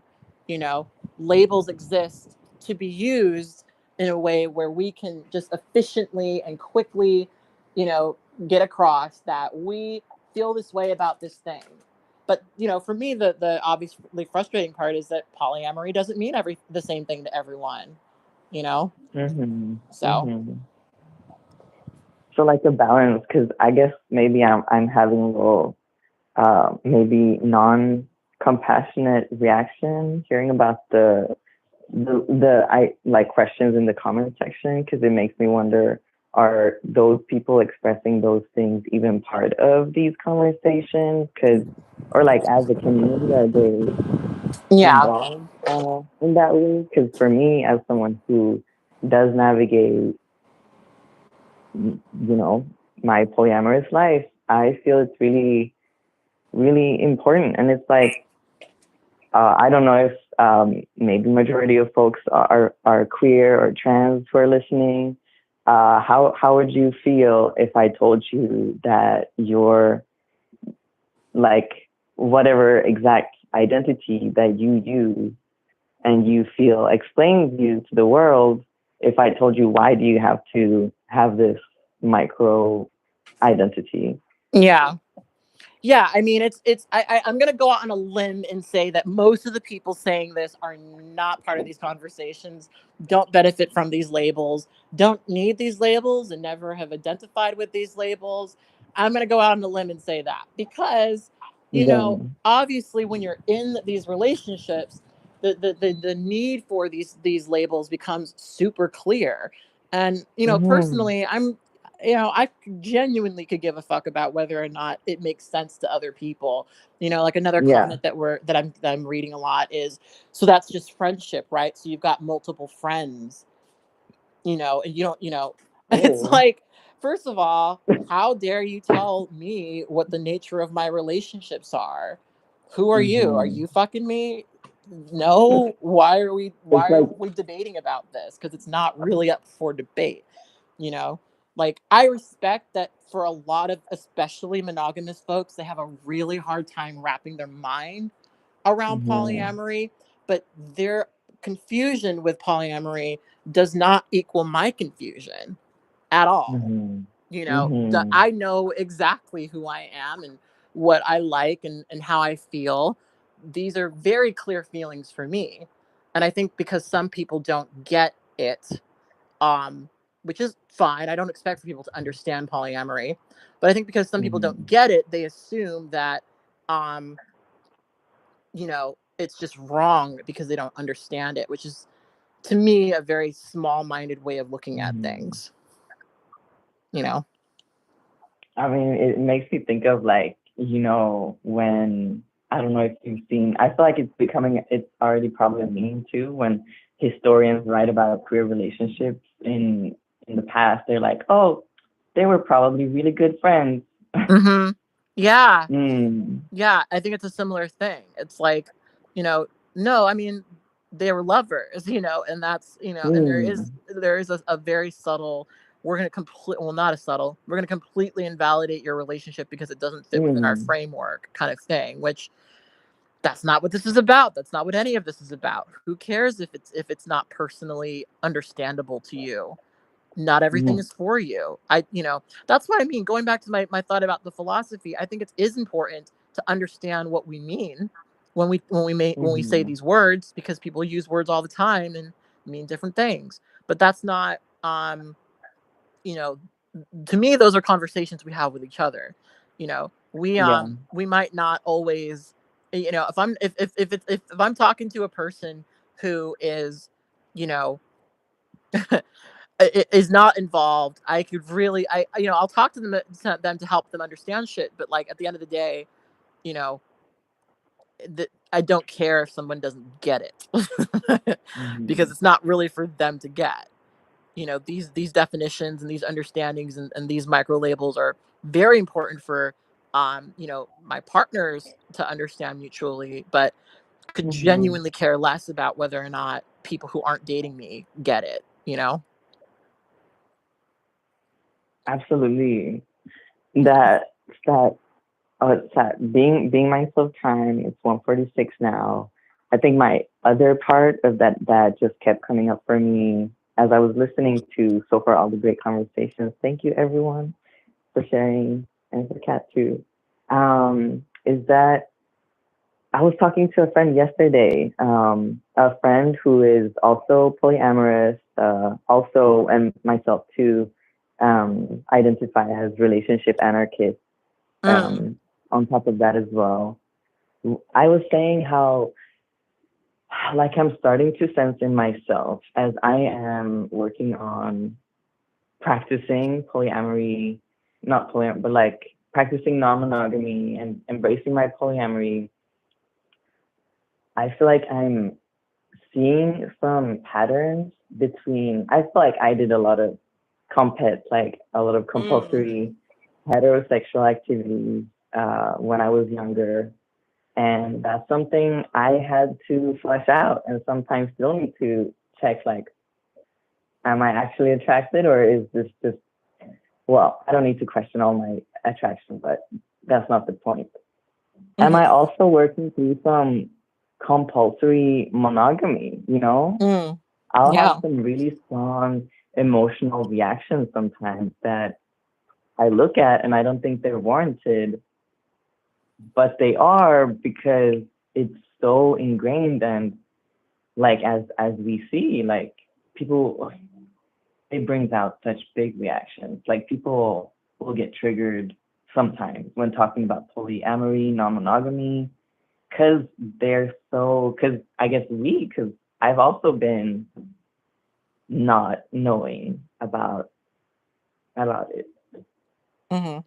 I think my point is a little tangenty, but I just want to bring up compet, comp mono. Is there something there? I think that there is, simply because a lot of people, like, their conception of a relationship is one that is just monogamous. And even, this Mm, is the conversation that comes in couples privilege discourse within polyamory. It's like, you know people feel like, sometimes people who cling to quote unquote couples privilege are clinging to mm, some strange form of monogamy where, mm, they're just sort of practicing this pre-established sort of, highly encouraged pattern of behavior that, they have been encouraged all their life to pursue and perform. And, for some poly folks, that is pretty alienating, to not be able to connect with someone in a way that feels like they're in a poly relationship as opposed to just, someone who they're having fun with on the side, kind of thing. Um, but yeah, like, I think there's something there. I think that a lot of people have to work through, a lot, like, for me mm, personally, like, when I was told that I was potentially polyamorous, I got really fucking defensive, because to mm, me that was not a legitimate relationship structure. mm, Being in more than one relationship with someone was something that people who are sexually, just out there were doing. It wasn't a legitimate thing. It was a thing that people did when they didn't get enough sex, or were unhappy with their Yeah. partner, and I couldn't process it as anything other than that. I couldn't say, well, maybe, that's just a different type of relationship and that's also valid. I had to sort of, come from the perspective of, no, this is something that creepy weirdos do.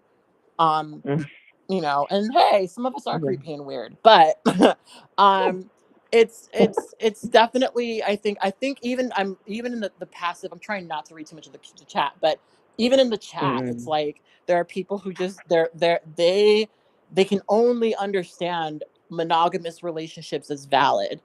And there's a mm, part of me that, because of all the polyfuckery I've observed, I'm not going to act like there are all of these readily available examples of it working and not being shitty, because yeah. there's a lot of that, lots and Yeah. lots of that. The poly folks don't really make it easy to, you know, fully sort of accept poly, that poly is valid, because there is so much polyfuckery. So, Mm. you know, But there's also so much fuckery in like monogamous relationships. Like no of one is course. exempt from like systems of violence. Like we Hmm. all have to work on that. So when people say that, like I don't know, it's just like scapegoating. It's just like look at your own fears instead of blaming the whole structure of polyamory, non-monogamy, like I don't know, liberate yourself. Yeah, yeah. But I think that conversation is one that not everyone will have. And I think that, Mm, like, society definitely kind of strongly discourages you from having that conversation. And so for most people, they can write off um polyamory and just have it not, be important to them, until like it randomly becomes important. But yeah, I mean, like I do find it slightly fascinating that there are people who would prefer being in a relationship with somebody where they're not being honest with each other over one where they are. I do find that ugh, kind of fascinating. Where, like, yeah. you've got people who, like, there's people out there who straight up cheat on their partners constantly. And it's just a Mm-hmm. commonly accepted thing that they just do, in quotations, Mm-hmm. right? And that's not reason, I mean, like I said previously, that's not really a functional way to live, I don't think. you Yeah. know and you being in a situation where you're just accepting that your partner is cheating, or you're accepting that you're cheating, like, that's you kind of just throwing your hands up and saying, well, this is just what it is. I'm unhappy. I'm not going to talk Mm, about it. We're not going to talk about it, but it just kind of is what it is. And to me, that's not reasonable, you know no. like, it's very sad for me to observe that you're gonna just stay in this relationship where you're miserable, where, you know you know that your partner's not being upfront with you, and Mm-hmm. that's preferable to a straight up conversation where someone says to you, hey, I really care about you, but I also have feelings for other people. And I don't know, Mm-hmm. I find it interesting, but I'm not going to tell people how to live their life, Like, I'm not a person who sees poly as like the more, developed mindset. I just think that Mm-hmm. sometimes a lot of people that I've met who are monogamous do often put themselves in these very strange positions where they're doing stuff that expresses that they could potentially have an openness for more than one relationship, but they don't really want to, like, address that or talk about it, or see it, because we're so programmed to see monogamy as the only valid relationship type. So they'd rather be Mm-hmm. miserable than be honest, which I think is very sad. Very, very sad. Mm-hmm. I mean, I think that makes me think of reading recently how even heterosexuality was first coined as a way to describe like pathologized um, perversion, Mm, and how things can change very quickly, but they also don't. I hmm. mean, we can look at so many things like that, but I guess that's I really appreciate your point about, I mean, there's so much fucking like shame that we learn Mm-hmm. from day one, media everywhere, so much shame, like, what are you wearing? Who do you have sex with? How do you have sex? So Yeah. that compassion, I guess, is really, I need to channel that. So it's 1:56. Thank you so much for such a great conversation, Kat, Yeah. and for your time. Well, thank you for calling in and giving me your true tea. I really appreciate it. Yeah, thank you. I hope you have a lovely rest of your day and everyone listening. All right. Bye. Bye. Thank you. So I don't know what y'all are talking about in the chat, but y'all are, going off, I guess. All right, I'm gonna take a couple more calls. We've got 15 people still on the line. We've been here for 2 hours. Okay, well, maybe this won't be too bad. It's so warm in my apartment. So it's really warm in my apartment, and I also just got black sheets because I'm, you know, a weirdo who is like, what would be great for the summer? Black bed sheets. Black bed sheets. That's what I need. I need it to be warmer. Um Literally nothing makes me happier. Black bed sheets, also jersey. They need to be jersey. My bed is very warm and I've been laying on my bed the whole time. Um but y'all know that my heart is dark or whatever and blah blah blah blah blah. So I'm like trying to redesign my bedroom, and it's, I'm trying to make me feel sexy, and the color black makes me feel sexy. So, it is what it is. Anyway, let me take some silence and then we will get to the next caller.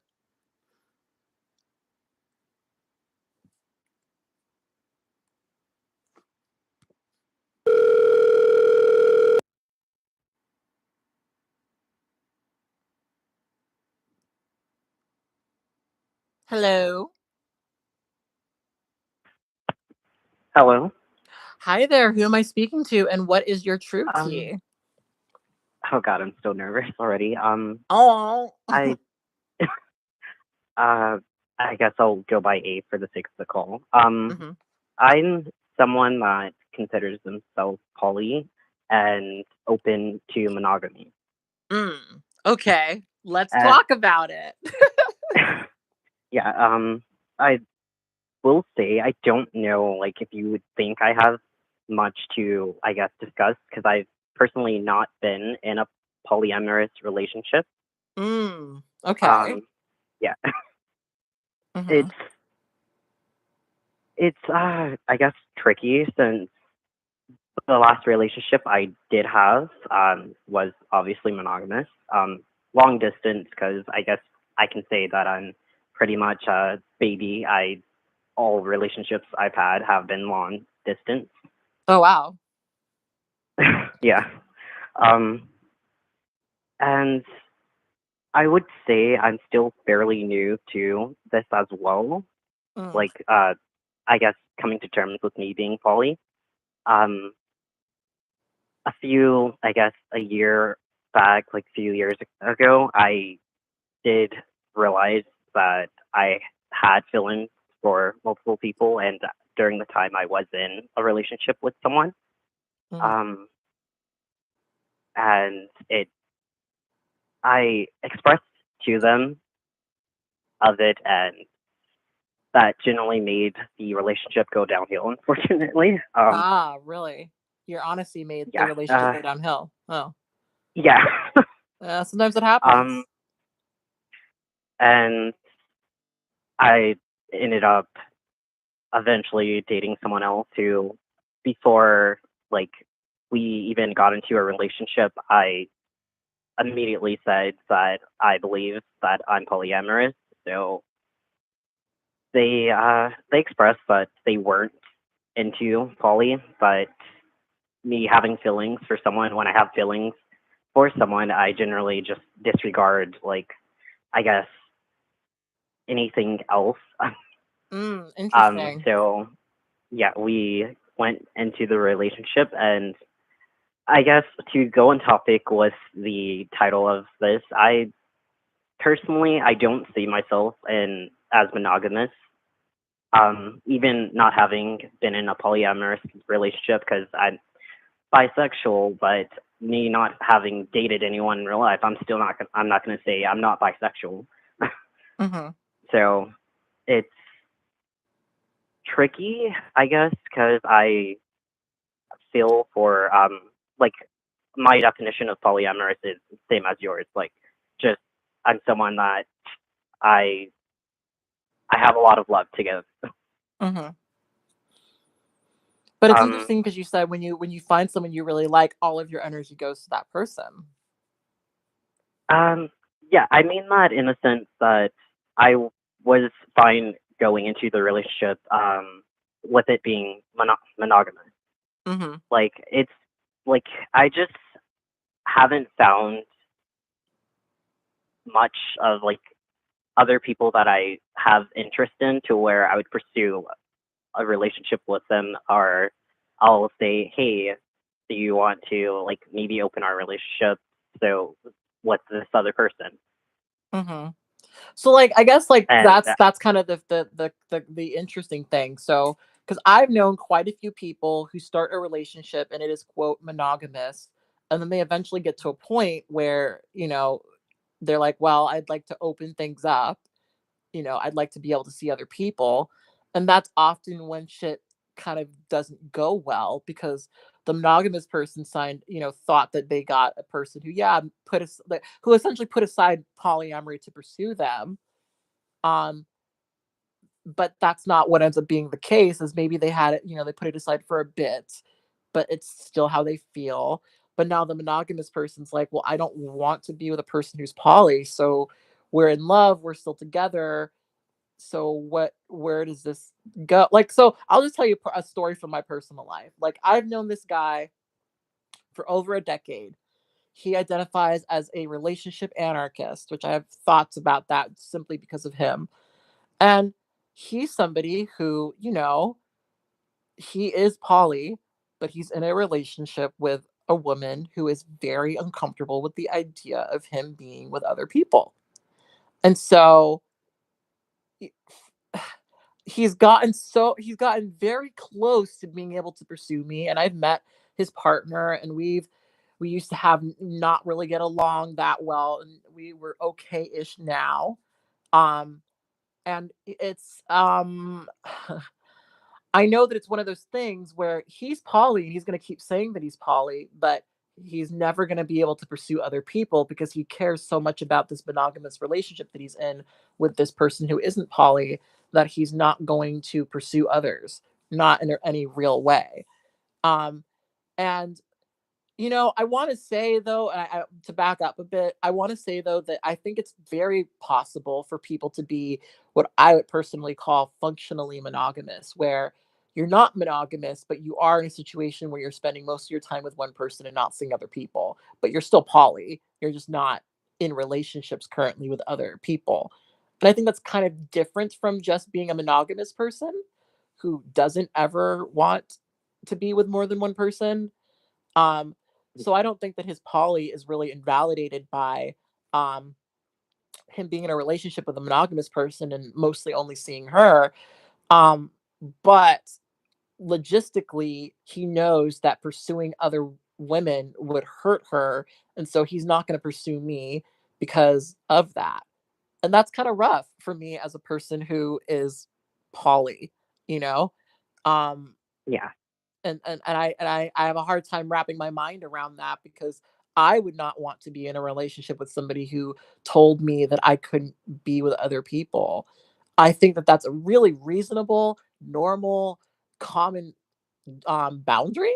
And I think that that's like not, I'm not going to say that, especially when it comes to women, I'm not going to say that women saying, I only want you to be monogamous to me. I'm not going to say that that's wrong because it's not, but I will say that it's not compatible with me because that's not a dichotomy I personally buy into. Our relationship is not contradicted by my interest or involvement with other people.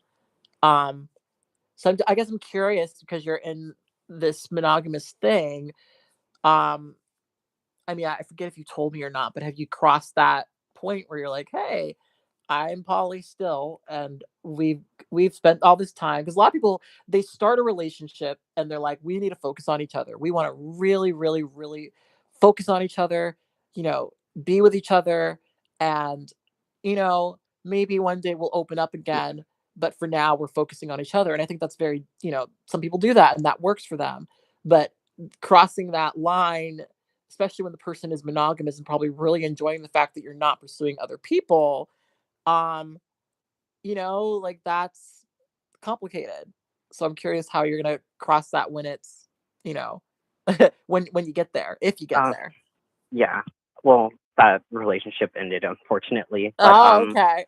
I think, yeah, I think at the time I generally didn't mind because I have yet to find someone else that I guess love.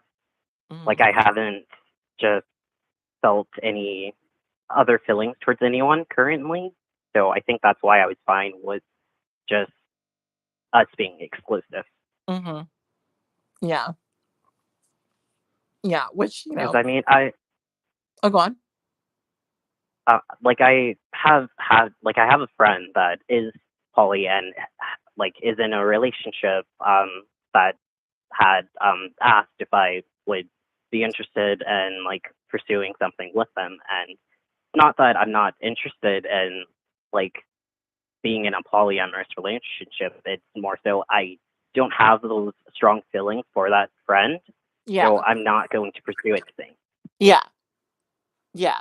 Absolutely. And that makes sense. That makes sense. I mean, we're I think it's important to mention that, poly people are not super common. So, you know, um I'm understanding of the fact that not every time a poly person gets rejected or left for quote unquote monogamy, that this is necessarily a statement on how they feel about the thing. Sometimes it's literally that most people around you are monogamous, and the couple poly people who are around you are not people you're personally interested in.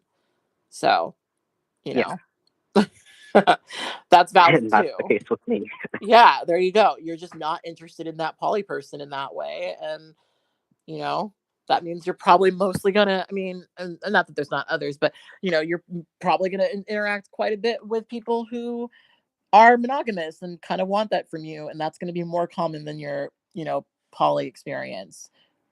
So Yeah. yeah, I get that. So I say like as of right now, I like definitely consider myself poly. It's just I haven't found other people that are polyamorous that Yeah. I'm interested in. So Hmm. I'm currently just fine with being in monogamous relationships. Yeah. But when you say that, are you saying that you're fine with that in the long term, or are you saying that you're fine dating people who are monogamous to you, and that like, what do you mean when you say that you're fine being in monogamous relationships? I would say I'm fine for, I guess for now, since I'm pretty sure like if I did find someone that was into polyamory, I would speak to the partner I was seeing, like am seeing, not currently, but Hmm. the person that's monogamous, I would speak to them about it, and most likely I would end it because Mm. I can't like control how I feel about someone, and Mm. generally, if I do have romantic feelings or develop romantic feelings for someone, I'm going to tell my partner first, and generally they break it off themselves. But if they, I guess, pretty much just shut me down entirely, I Mhm. know that that relationship isn't going to be good for me mentally. Yeah, but that's the complication. So like for me, I would never get into a monogamous relationship because, well, first of all, I mean, I wouldn't want to be a person who comes to somebody and says, "Hey, I know we've been monogamous for the past couple of years, but I really like this other person," and da da da da da. Because, like I remember even before when I was not poly, or thought I wasn't poly, my biggest thing is that relationships tend to have contracts. You know, if we start dating and the established thing is that we are monogamous, you're not going to see other people, and we've made that agreement, and you come to me and say, I would like to change the contract, I think that you're right to say that, but you know, the person's also right to say no. They're Yeah. also right to say, you know what, I don't want this. And so I guess it's like, so with the monogamous person who dates you, would they sort of just be a placeholder until you meet a person who's poly? Because how would that, I don't know, how would that make them feel? Because I hate being the Um, poly placeholder before somebody finds monogamy. And I'm sure it can't be fun the other way around as well. yeah. Well, the thing is, I don't see anyone I date as like placeholder. When I date someone, like my feelings are just all out on the table. Mm-hmm. I guess if I want to be stereotypical, I'm a Cancer, so when I'm in a relationship, I like pretty much head over heels. Like, and I know that I'm someone that I'm not gonna just still head over heels for one specific person. Like, I Mm. can fall in love with other people, and I guess unfortunately, I do lean towards more like dating toxic people for me. So Okay. I've not had like long relationships that have lasted like a year and stuff like that. So Mm. I guess I don't, I haven't had to worry about something like that. Like, because generally every relationship I've had ended because of the other person Mm-hmm. wanting to either, uh, I'll also mention like I'm trans. So it's either I decide I don't want to do something, and then generally the guy, because I mainly have dated men, um, decide that they aren't interested in men anymore. So, Interesting. so yeah, I'm very good at finding toxic people to date. So I haven't had a problem to with, I guess, something like that coming up. Mm.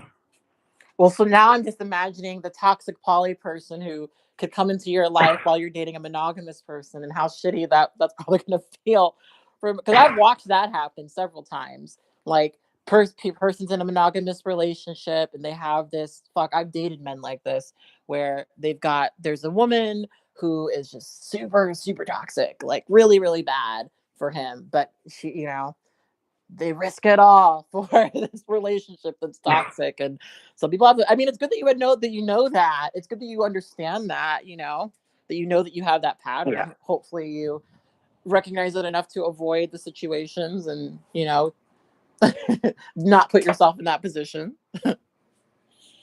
yeah. Like as of right now, and I'm just working on myself. Well, good. I think that that's a really good place to be. you know Not enough people do that. Especially people who jump into polyamory. Holy fucking shit.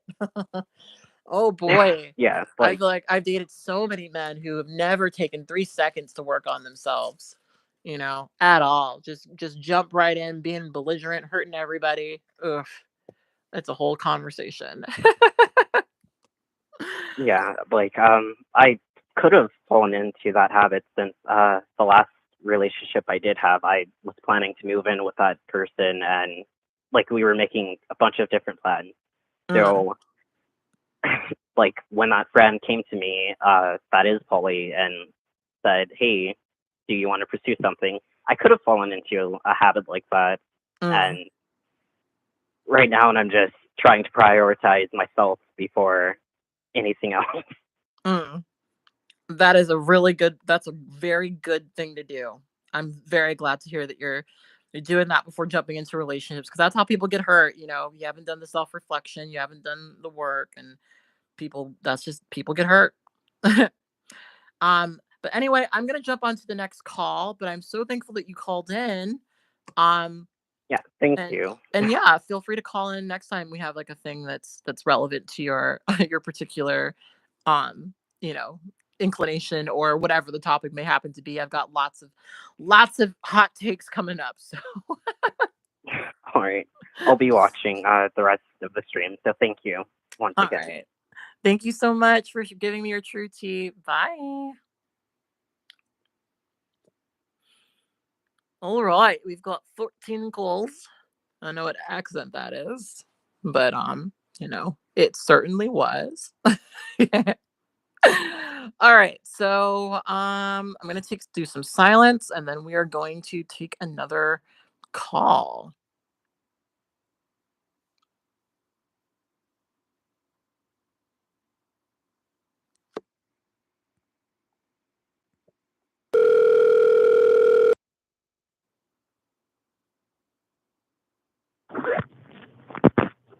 Hello. Oh, hey, hold on 1 second. Mm-hmm. I'll be honest, I didn't get any notification that I was next in line. Oh, really? Oh, gosh. Yeah, it's just playing the same old happy old music this whole time. So I was like, oh, I'm nowhere near the front. Oh, wow. I thought that it would tell you. I heard that that's what it does. Is they let you know. Well, maybe it was a fluke. Who knows? Yeah, I don't know. I have no idea how it feels on your guys' end at all. At all. But yeah, I guess, well, now I'm like, oh, wow, I had to like run out of the noisy room and go find the quiet one. Oh my gosh. Well, what is your true tea? Yeah, so I am polyamorous and currently in a long-term monogamous-ish relationship with my partner of like over 11 years now, actually. Oh, wow. Congratulations. 11 years. That's a very long time. Right? So also it feels like we blinked and suddenly we're here. But yeah, no, I am a cis queer woman and he is a cis het man. But when our relationship started, we were much younger, and he was actually one of my poly partners. Oh, okay. And then you became monogamous to him. How did that happen? Well, let's see. Sorry, I like trying to steal myself now because I didn't expect to be the first in line here. Oh. But no, so we met when we were young, and I was in a relationship with somebody at the time, and he became one of my partners. And there was also another person, but he was kind of like, he was monogamous 100%. I think he was kind of just hoping that I would eventually break up and then just be his monogamous partner. But that wasn't where I was at that point in time. But yeah, sorry, let me back up here. A little background about myself. I've always known that I was polyamorous, but I didn't really have a word for it or a name for it. I was raised Muslim, and for anybody that knows anything about that, in Islam, men are allowed to have multiple wives. And for as long as I can remember, that's always kind of felt freely unfair to me. And I would get in trouble for asking, like, why can the men have multiple wives? Why can't I have multiple husbands? What if I want multiple husbands? Because that always just felt like something I would be interested in. And so I didn't quite understand. I didn't really come into the concept of polyamory or have a name for it really until after I was already in polyamorous relationships. Oh, interesting. So how did that happen? Yeah. How did you trip and fall into a poly relationship? Honestly, I was just kind of open about it. Like, I like multiple people and I like flirting with them, and they all knew about each other. I just didn't really, but I don't know, there wasn't really like a word for it, at least between us, because this was over a decade ago at this point. And so I didn't really have a frame of reference. But then with my current partner, he came on as like my third partner. And then the other two relationships ended. The first one was kind of already on the way out a little bit, but it took us a while to get there. And then the second person kind of peaced out once they realized that I wasn't going to just commit myself to them because that just wasn't what I wanted. And so then I ended up with the partner that I currently have. And he knew from the start that I was with multiple people. And I don't know. It's just, we kind of drifted along in monogamy for a while because we started off long distance, and we were long distance for 2.5 years before he moved to where we live now. And I wasn't really as interested in other people. Like there was one or two other people that I kind of was interested in, but they were monogamous and they knew that I had a partner, so they weren't interested. And then he moved here, and it was kind of one of those things where like the fire between us was like, it burned really, really, it was a hot burn for a really long time. And so I was just so enamored with him and so in love with him that I kind of just spent a lot of my time with him. But then as we've continued to live our lives together, the topic of polyamory has come up again, especially because I found myself crushing on other people and falling in love with other people. I should also mention, don't know if I covered this, that he is essentially monogamous. So when we first started dating, he knew I was in a relationship with other people, and he was fine with that because he wasn't in a relationship with anyone else at the moment. But we basically lived a mostly monogamous life since then, but I've still felt that polyamory urge, if you will, this whole time. And I think when I was listening to you speak with the previous caller, the way you described a friend of yours kind of maybe reflects a little bit how our relationship is. But at the same time, I don't know, it's just like my partner is not the type to just put his foot down and be like, I'm not going to let you do this. Like, we had so many conversations, like late at night, just hugging each other and just crying because he would say, well, should we just break up because I'm monogamous and you're not? And he's always wanted me to be true to myself, and he never wanted to feel like he was getting in the way of that. And I told him time and again that my polyamory, the way that I view it, always includes him. And if it doesn't include him, it's not worth it to me, if that makes sense. Yeah, it does. And yeah. So you haven't been in a situation where you were in an active poly relationship that you ended to pursue him. It was more so that you were in a situation where you connected with a monogamous person. You weren't dating anybody else at the time. And now you kind of are where you are, but you're still curious or wanting to explore other partners. But you don't want to do that without him. Because there are a lot of people who, my partner Alexander, his wife has a partner who's only monogamous to her and doesn't feel a desire at all to like pursue other people because he's monogamous.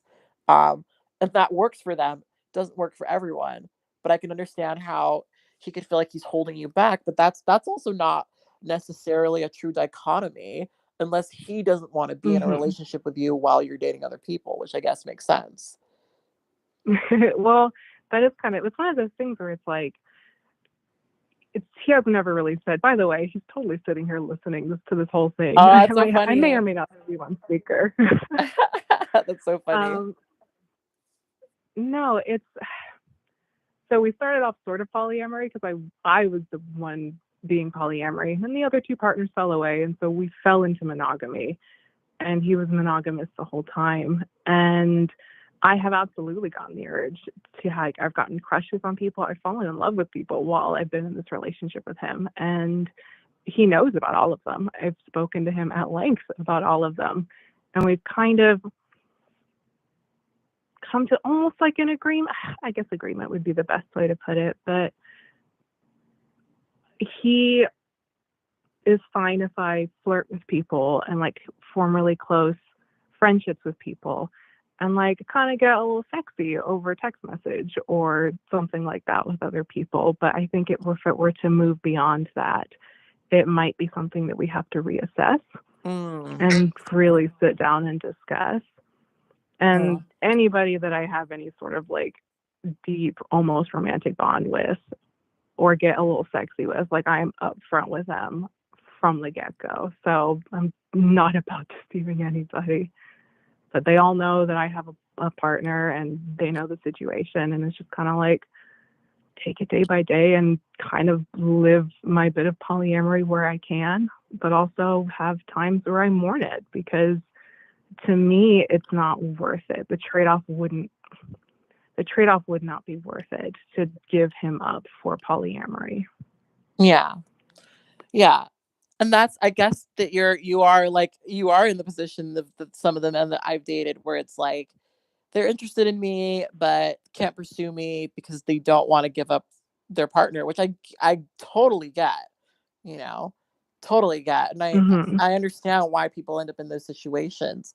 I guess it's good that you're not in a situation where you resent him for that, because oh my gosh, and this is probably a gender difference, but like I've known so many men who their whole thing is my bitch of a wife doesn't want me to date other people and da Oh da da my da God, da. And I'm like, no. ugh.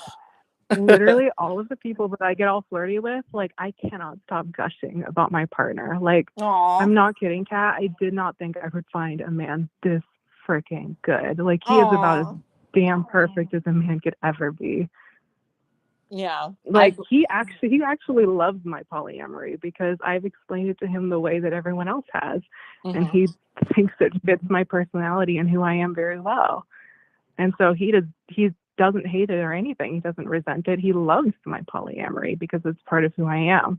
And it's me and my deep well of love is one of the things he loves about me. Well, I guess it's because of how you guys met, but it sounds like if you were to actually pursue other people, that would risk your current relationship, and so you don't, right? Yes, that is part of it. Also, I'll be quite honest.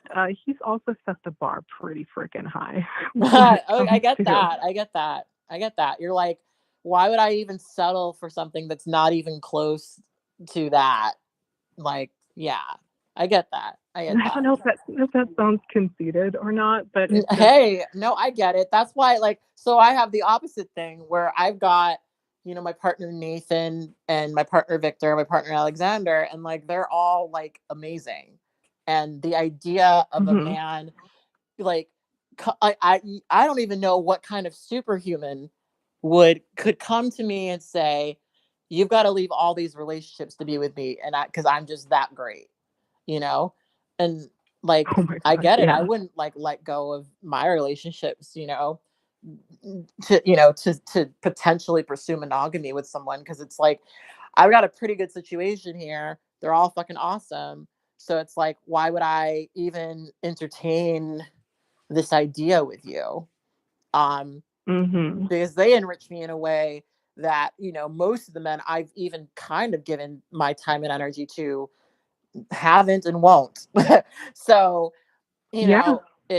I get it. When you find a good thing, you got to stick to it. And I guess that's kind of the thing that happens is like when I've dated men who find monogamy with people, I know that a lot of it is, I found somebody really, really good and I want to pursue them. And, you know, I guess for me, it's like, it's hard because I'm over on the poly side which, already doesn't have a lot of foundation in society currently. And Oh, of course. it's kind of it's almost the riskier spot to be. And I get why so many people don't choose it, or people who are poly end up in these relationships that are, as I've said, functionally monogamous because of the structures that we live in, you know, like marriage Mhm. for a lot of poly folks is something that they do for their children. Um, and they have that structure and they've got that sort of protection financially and that bond, and that's something that, for some poly folks, a lot of poly folks I know, they don't want to do because it seems too much like a monogamous thing, um, which is fascinating. Marriage is a whole other conversation, but yeah, I totally, I get why, how you could be in that position when you found somebody that you really, really like, you know. There's also, I think you hit the nail on the head saying, why would I leave something, if that makes sense, to possibly pursue why would you leave a good thing, if that makes sense, to pursue something that may or may not work out? And Yeah. for him, he does have a boundary where if I were to go all in with another person the way I am with him, he has said that he would absolutely give it a shot to see if maybe it is something he could adjust to, but like gut feeling is that maybe he thinks it wouldn't, and we would have to maybe reassess our relationship. And for us, it's over 11 years now. And so it's also just like, is it even possible to find somebody that I would want to Yeah, I mean, I guess, pursue? yeah, I get it. I mean, I guess it's fascinating because to me, if you've been with somebody for 11 years and you know for a fact, like what is the worst thing that's gonna happen? Is it like a loss of time? Is it like the ability, maybe you're gonna have this type of relationship that doesn't reflect the one you currently have? But like, I don't know. If you, to me, being with somebody for 11 years, you've got that really solid foundation, you know, and like, if you understand that that's not going to shift or change, like, I guess I don't always fully understand the anxiety, even though there's a very large part of me that obviously understands why a monogamous person wouldn't want to entertain their partner being poly. Um, you know, but Yeah, I mean, if you want to ask him, you can. He's right here. Well, if he wants to share, he can certainly join. I'm curious, you know. Yeah, no, I asked him when I apparently was first in line if I get lucky and get to talk to Kat, would you be interested? And he was totally down. So Well, bring him on. yeah, he's right here. Question. He Oh got lost. boy. He was wondering what the question was. I think it was Like, what is the fear? since What our is the relationship. Yeah, like yeah. like what, if you've been together for so long, like what is the concern really? I mean, I get the concern. I do understand the concern, but like, I don't know. Like, is the anxiety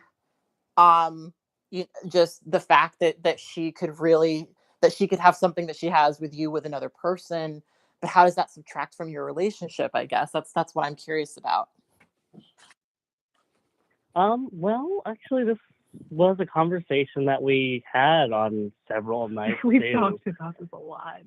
And it's one of those things where I'm just like, I think this is why I'm clearly monogamous, because I kind of view the time investment, in someone's life, I guess. Just the space that someone takes up in someone's life. It's kind of like a solid luck thing, I guess. But yeah, it's Like, I guess, I don't know, I'm trying to think. Like, yeah. in terms of video games, I am open to having 3 or 4 item slots where in my life for people, and I would be okay with him having that, but I guess for him, he's only ever thought of 1, if that Yeah. makes sense. And It's there's not so much even so much as a fear, because like, sorry, I totally cut you off. Oh no, it's not okay. so I much cut a you off. fear. Because like, he's not afraid that I'll leave him. He knows I won't, and I'm not afraid that I would leave him. But it's like, our security in our relationship is kind of insane. He's not afraid that I would leave him. Which is why Sorry, it's I'm fascinating to me. No, fine. I mean, another dynamic to our relationship is I'm kind of your support person as well. Yeah, I should probably also mention that I am disabled. Ah, okay. So there is that element to it as well. I mean, it'll be things where like I'll be at work and I just cut out at times, like just randomly. So as far as my personal life, she always comes first, and she just takes just precedent over kind of everything in my life, and I'm fine with that. I love it. She's my priority, and if we're taking a look at item slots. Sorry, that might not have been the best. Oh no, I'm just thinking about like a Resident Evil like suitcase, and oh my god, I was playing that. So I get it. Yeah. She's like just a huge quadrant of that. Yeah. You know. Babe, I love. And if she started dating somebody else, you'd have, that would change. And I get, like, I know that a lot of people's anxiety is like time, like you've got your if you start dating somebody else, I'm gonna have all of this open time, and you're my priority. So like, what is that gonna mean for me? Like that's a very common concern of like, we spend most of our time together, and I don't want to have less time with you because you're dating somebody else. Like where's that gonna go? Yeah, and I guess part of like what I value in myself is kind of being your partner, I guess. Yeah, it's kind of a weird way to. No, Kat actually addressed it earlier. You weren't there for that, but men especially. I think you said, Kat, that men value being able to be the person for their partner. Men like to feel useful, and then when they don't feel useful, that's when stuff kind of shifts sometimes. That definitely was true in my last monogamous relationship, where the moment he kind of recognized that I didn't like need him anymore, in quotations, it was like it shifted everything, which was fascinating to me. Because I was like, wait a minute, but like, isn't it a good thing that I'm okay and that you don't have to go, but that was like our relationship when it started, is he was taking care of me so much. And then when I could take care of myself, he couldn't, I think he had a hard time understanding why I would be with him. And it was like, well, because I love you. That's why we're together, like. Yeah. And part of me is like having a hard time figuring out how this is not, prioritizing my ego over it, but like I do value being her support person and being able to provide for her.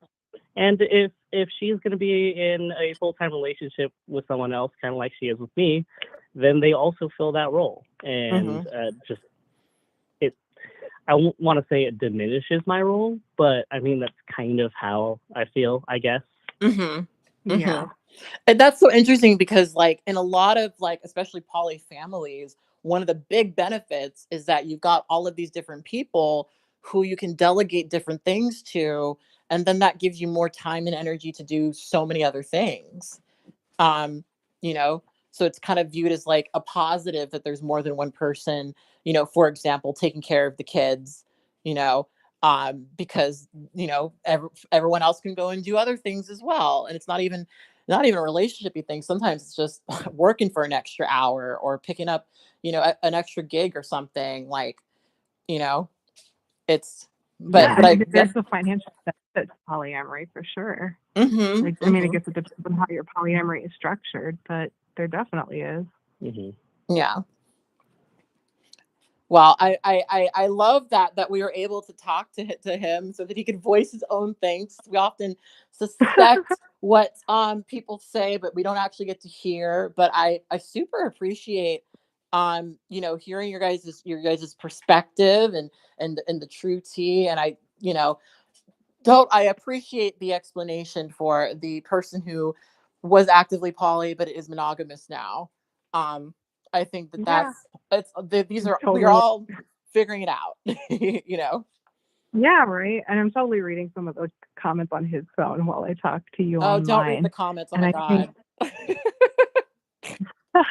Well, they're interesting. I think it's also just like, I think one thing I did want to kind of maybe address really quick is someone mentioned, I think maybe more than one person mentioned, that we have a hard limit of me not going past like sexting. I should also mention that was just kind of the boundary-ish that we set years ago when we first really started moving in to me pursuing polyamory. That was kind of like a years back, like half a relationship ago. That was kind of the boundary we set, and we absolutely gave ourselves space to like come back and readdress and basically just communicate the crap out of it and just check in and see how everyone was feeling. And yeah, Yeah, that's good that you did that because it would have been terrible if, because I've been the poly woman who gets pursued very aggressively by the partner who is in a relationship with a monogamous person. And let me tell you, it really sucks when you get very intimate with somebody and then you find out that their partner is really upset about it or is uncomfortable with it. And then you have to end the relationship or cut things down. Like, that sucks. So it's good that you guys had that conversation and like knew that boundary and respected that boundary and stuck to it. I think the thing is like everyone has their own, as I said in the top of the show, philosophies about this, and they don't have to make sense to other people. They just have to make sense to you. Yeah, I agree. It's also communication also happens with anybody that I kind of, I guess, get intimate. I don't quite know the phrase because it's not like I'm dating them, but sometimes the relationship I have with them is kind of like shades of dating. But the communication with them from my end is also very, very crystal clear. And I don't pressure them at all or anything. Yeah, and that's I think that I appreciate that about what poly folks. I mean, I feel like poly folks maybe do sometimes have better communication skills than some monogamous folks. So I love that there's such a prioritization of that because a lot of people end up quietly resenting each other because they did not communicate, and it really really sucks. Yeah, and I would never want to put anyone in that position, and I know he doesn't want to do that either. Yeah. So I'm glad you guys have found an approach that works for you. Yeah, right. Well, it works currently. It'll probably change in the future.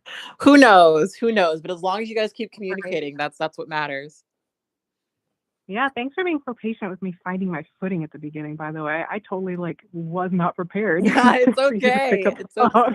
It's totally okay. Like I said it earlier, I edit around all of these. So any like fumbling that potentially happened, you're gonna listen back to this, and you're not even.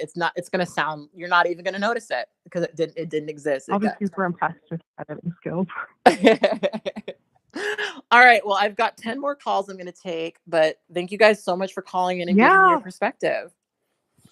Yeah, thank you for having us. All right. Bye. Bye. That was so lovely. That was very lovely.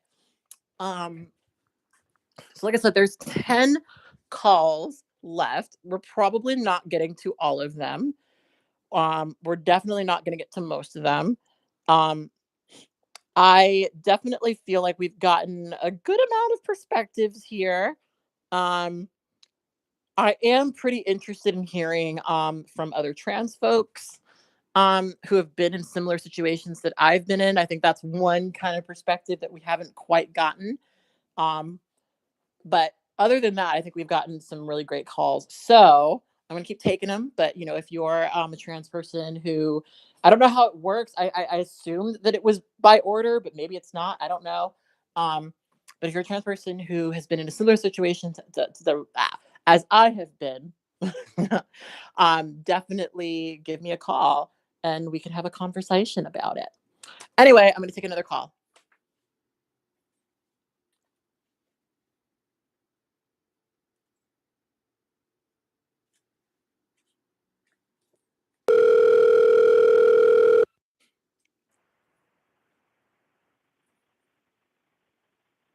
Hello? Hi there. Who am I speaking to and what is your true tea? Hi, this is Roxy. You might know me from the LA scene. But hi. Hey there.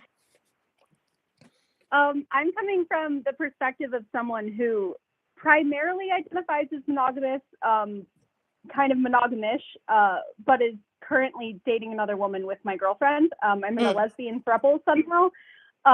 I love that you're calling in on the show because I've met your lesbian throuple many, many, many a times, and I love you. Yeah, I know. You're like my favorite people to see when I'm out and about. I'm like, oh my gosh, you guys are great. I love that because there's not many. I haven't seen many lesbian throuples. Oh my God, thank you. That means so much to me. They're basically the lights of my life. So I feel really, I don't know how I got here. I have no idea how I got here, but I'm very happy. So it's working, whatever it is. Well, so can we first start with monogamish, because that was a term that was brought up previously, and I spoke about how there are some people who have very different perspectives on what exactly monogamy means to them. So I'm curious if you could define for our audience what monogamish means for you. For sure. So it started out with, I am a member of the BDSM community. And I always knew that I wanted to end up with a partner who was okay with me doing BDSM play with other people, but I wasn't personally interested in having sex with other people. The scene is kind of the biggest part of my social life. So it means a lot to me that I'm able to still have the relationships I have with my friends while still having a romantic partner that was my primary, mostly monogamous partner. Obviously, that didn't end up being what happened, but that's what I was looking for. Yeah. And so in your throuple, that's like a monogamous, like that's like a closed triad situation.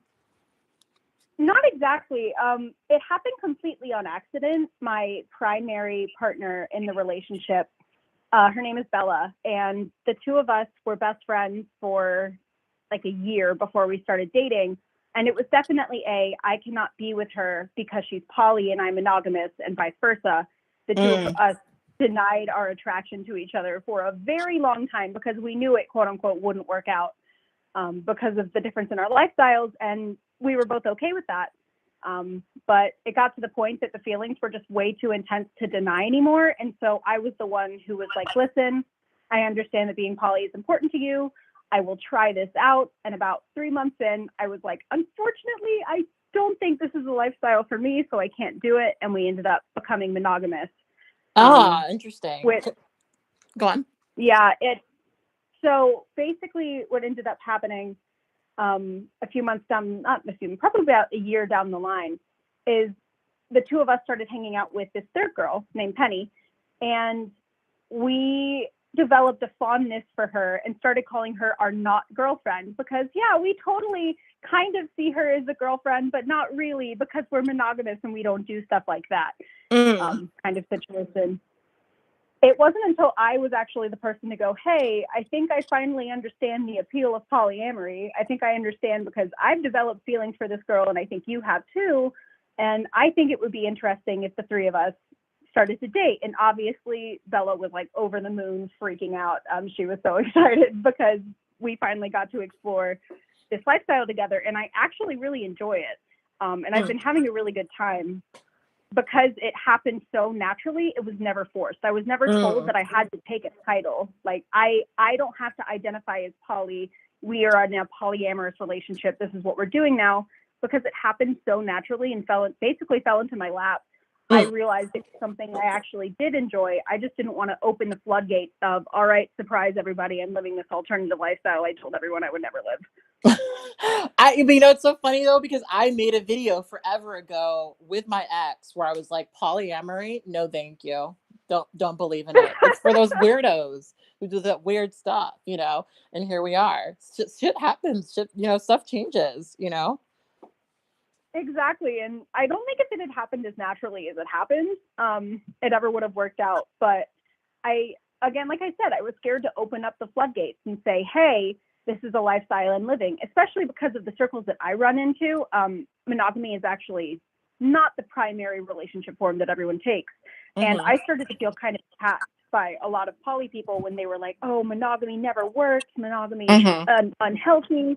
Poly's the only way. And that rhetoric kind of made me want to stay away from polyamory because I found it toxic. And I didn't want to be judged by those people. Yeah, it was hard. I feel like there's a lot of people who get in a fight, and monogamous people do this to poly people obviously as well. They're like, I can't understand it. But I think when you're in a situation and it naturally happens and you don't label yourself in a certain way, that was at least the thing that made me uncomfortable. I didn't want to label the way that I loved. But when it happened, it felt good. And I think that a lot of people feel this pressure to be like, I am a relationship anarchist, or I am polyamorous with a primary and then secondaries and metas.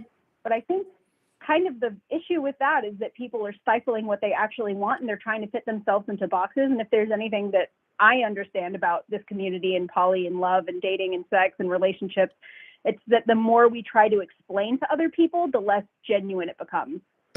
Yeah, I mean, I'm not going to talk about specific shit, but I've known quite a few people who are very loud polyamorous who are not. Like there was very huge community leader in LA who was like the leader of one of the poly communities out in LA and then is monogamous now. Just, became monogamous. And, like for me, when I called myself polyamorous, it literally took me so much like self investigation before I claimed that label. That's just kind of how I am with most labels. I apply very few labels to myself because I don't really believe that I want to be beholden to this very specific, very narrow thing unless that very specific and very narrow thing is accurate to me.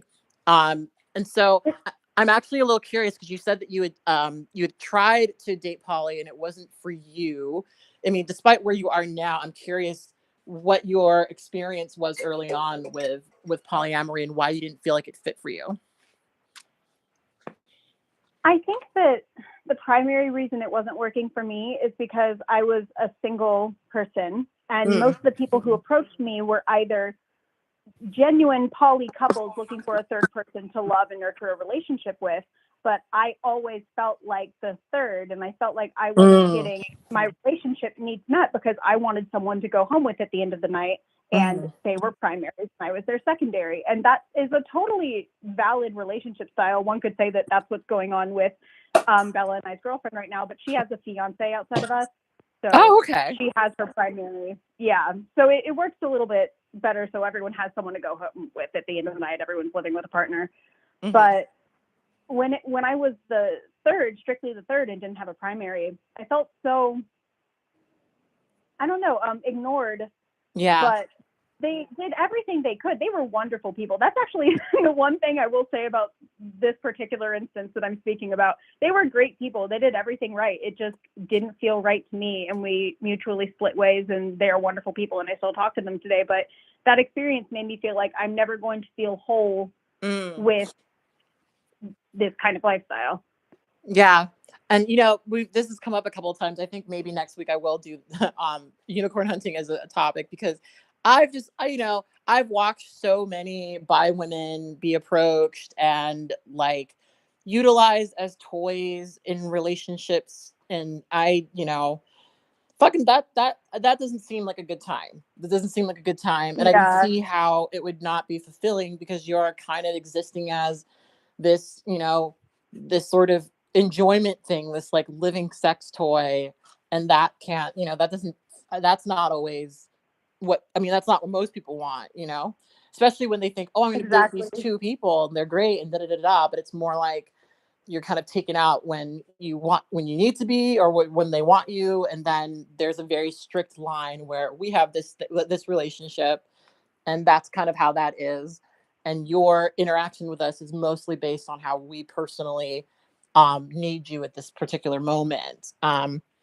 So yeah, I mean, that doesn't seem like a good time to me at all. Exactly. Yeah, I feel like when you're a woman who dates women, you're fetishized basically automatically, and people see your sex and your love as something that is for men to view and lust over, especially when I've had someone ask if lesbians do certain sexual positions or if that's just for guys to watch.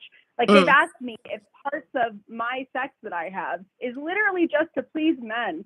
And it makes me feel so just sexualized and uncomfortable. And I did actually realize part of the reason that I strayed away from polyamory was almost all of the relationship styles I had seen are a het primary couple, and then maybe the bisexual woman in that relationship dating other women. And, for like we were saying, the guy may be dating them as well.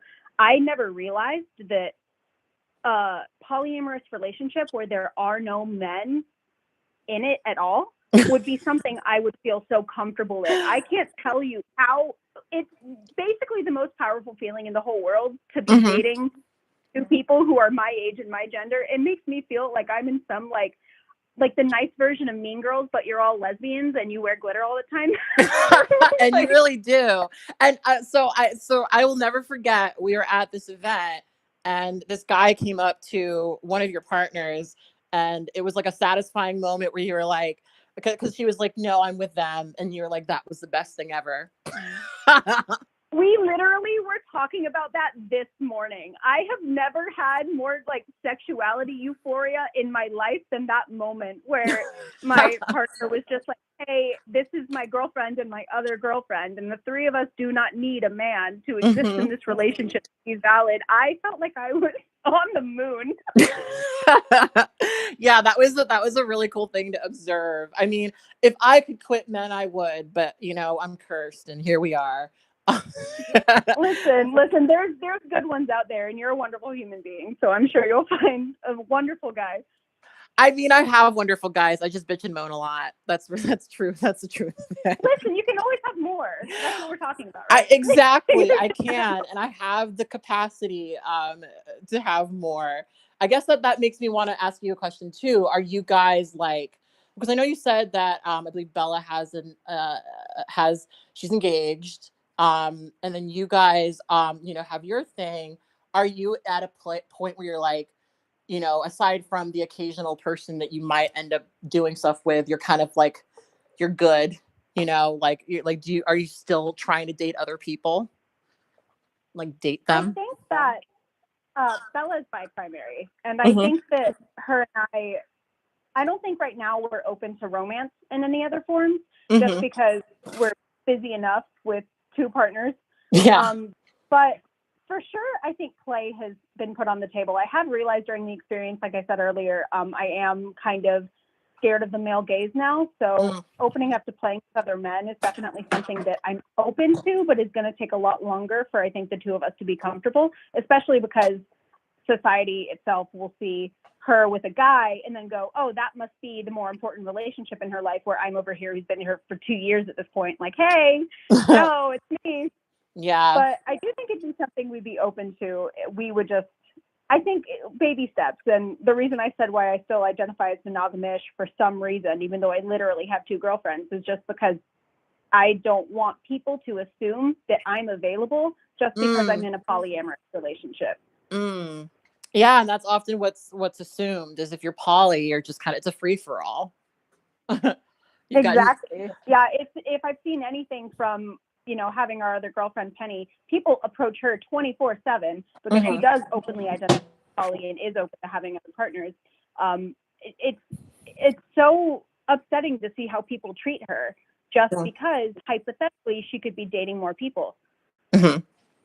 Yeah, we were saying earlier that like a lot of people view poly women as just like open for anything and everything, and there are no boundaries, and like that is so much not the truth, because I have to think of all of my partners whenever I do anything with another person, which means that I'm probably a lot less open than your average monogamous person who isn't in a long-term relationship yet, because I'm literally thinking, if I have sex with this other person, it could potentially put the sexual health of my other partners at risk. And so, I'm going to be very careful about all of this, because it really could hurt my other relationships. So it's not a free for all, it's really not. Exactly. Yeah. There was a polycule that I'm good friends with where one person had a scare, like a sexual health scare.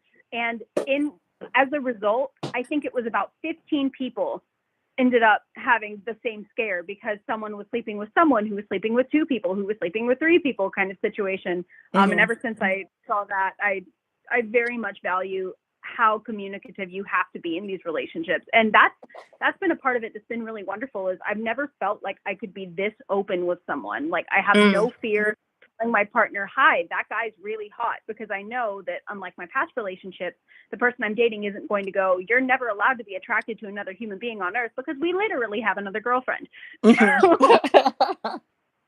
Yeah, there is that freedom. And like, I personally appreciate like not having that just intense sex shame that like made me like literally want to pretend that no one else was attractive.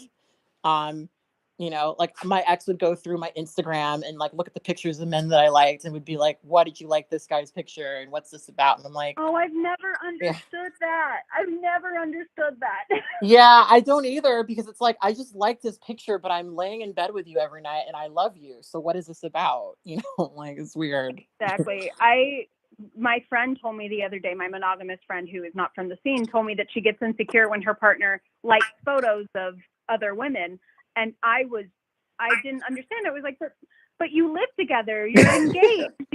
I don't understand what's wrong. Like, why would you question that over a 2-tap situation on an iPhone? So I think that's like toxic monogamy culture is so real. And I think that even strictly monogamous people should sit down with themselves and think about, compulsory monogamy and toxic monogamy culture and how we get mad at people for simply being humans. And I just think there's a lot to learn from all ends of the spectrum. And as long as people are talking about it and they're communicating and they're in healthy relationships, I think basically anything can work out if there's love there and mutual respect for each other's lifestyles and no one's leading anyone on. Like you were saying earlier, no one's going to date someone they're poly for like a month and then go, oops, I found my long-term wife, goodbye. Like, as long as that's not happening.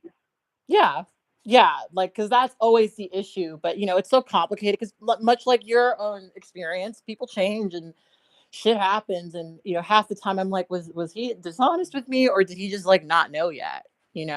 Cause sometimes people just like don't know. And that's like what's so frustrating, I think, about human nature is we sometimes really don't, especially when we've been in such a monogamous culture where that's kind of what everyone is pushed to do. And yeah, I really agree with your point that even strictly monogamous people would really benefit from some of the conversations that poly folks have about monogamy, because there are so many like just not true dichotomies that people will just ruin their entire relationships over.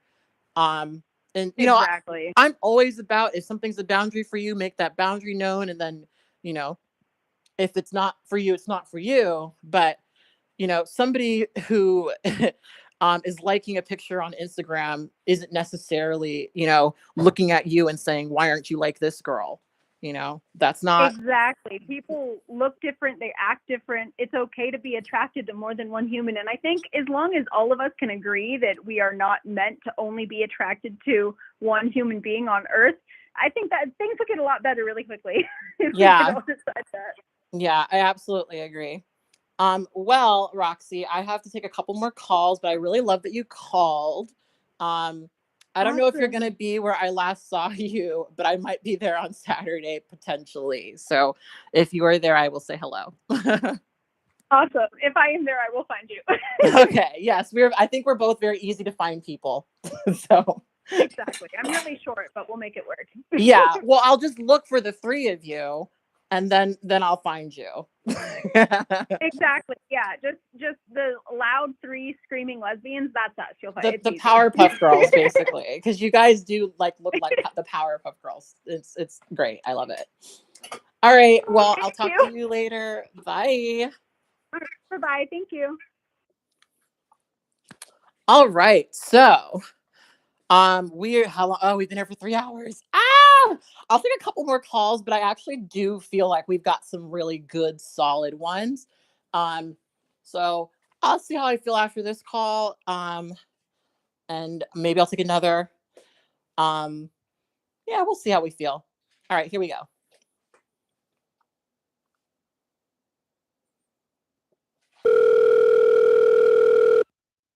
All right. Well, I'll talk to you later. Bye. Hello. Hello. Hi there. Who am I speaking to? And what is your true tea? Oh, let me go ahead and put you on mute. Oh yeah, I'm in the background. Oh my god, I didn't know the delay was that bad. Oh wow. Well, thank you. I didn't realize the delay was that bad either. Oh, my heart is pounding so fast. Oh, don't be nervous. Someone just said Powerpuff Lesbians. What? I'm sorry. I'm so distracted. Yeah, okay. You asked me a question. I'm really nervous right now. Oh, I, don't be I've been nervous. here since like Miss Amane said something about being so too nervous to call, and I totally related to it. But I was like, this is an important conversation, and that was so long ago, and so many different aspects of the conversation have been had. So, breathy voice. Okay, I'll try. I'm nervous. Okay, I'm just nervous. It might help if you don't read the chat. That'll probably be way more helpful. Like, just Okay, you know what? I'll just switch to my notes because that'll be more yes. focused. Cause I did take notes because okay, so what would you like me to speak on? Because this is your show. I mean, we're talking about ambyamory slash polyflexibility and people who end relationships with polyamorous folks to pursue monogamous relationships and vice versa. Because the question I'm posing in this is, are people who are open to monogamy just monogamous? So I'm curious what your Okay. true tea is on that. All right. So my true tea. Okay. So I'm following along. Okay. And I took some notes because you said some stuff, and I was just like, oh goodness. So and I prioritized my notes. I'm on the spectrum. I've been kind of open about it in the chat, but so I prioritize my notes. So I'm trying to be most of your time. So first thing I want to say is that practice is not the same thing as bonding preference, which is not the same thing as philosophy. So if you are polyamorous in practice, that doesn't necessarily mean that that is your true bonding preference.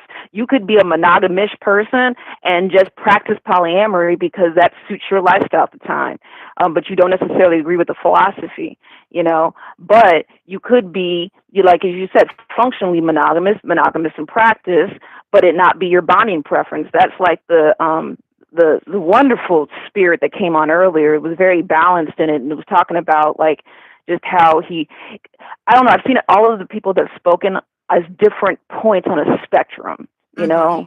And I guess a part of that I'm shaking a little bit is because I'm scared.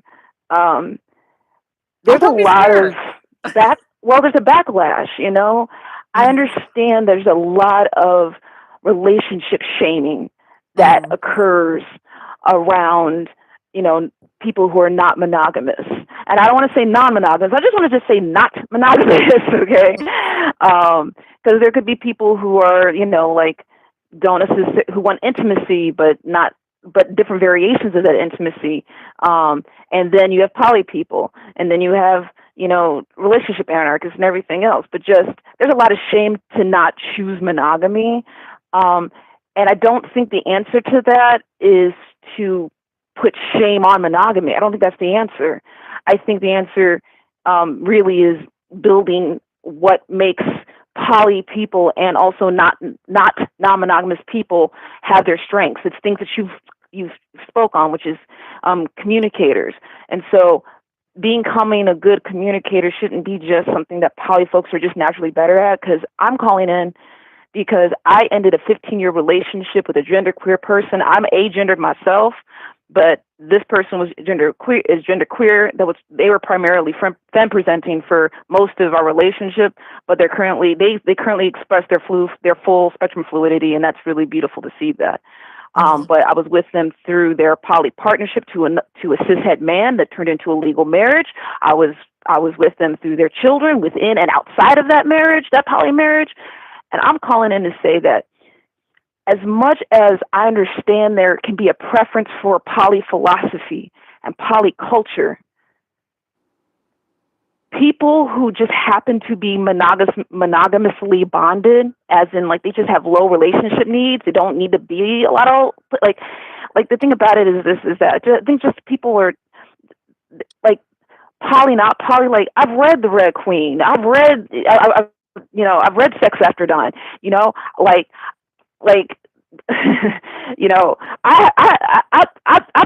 chilled with Sandra before, what I'm saying? Like literally we are actually friends in real life.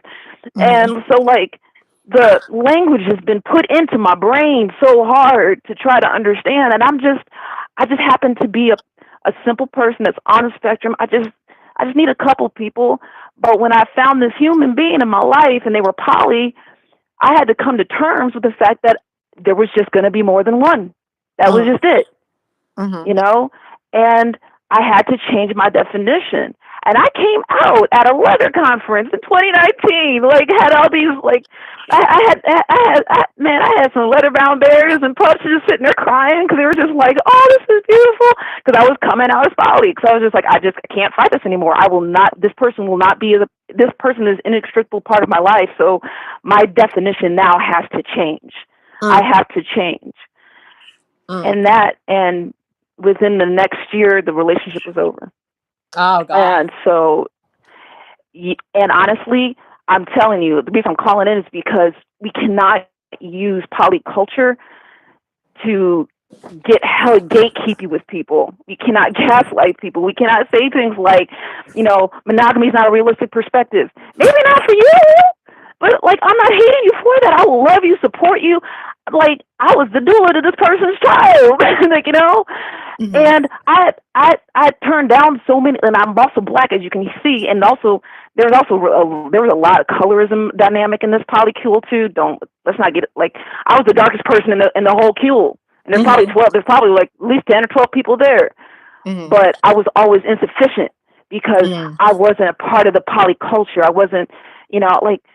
The shit just got overwhelming for me sometimes. I'm introverted, like, but it was nothing about like the next morning breakfast, I would love to go and maybe like throw an extra 20 into the pot just because, I loved the love that was being exchanged.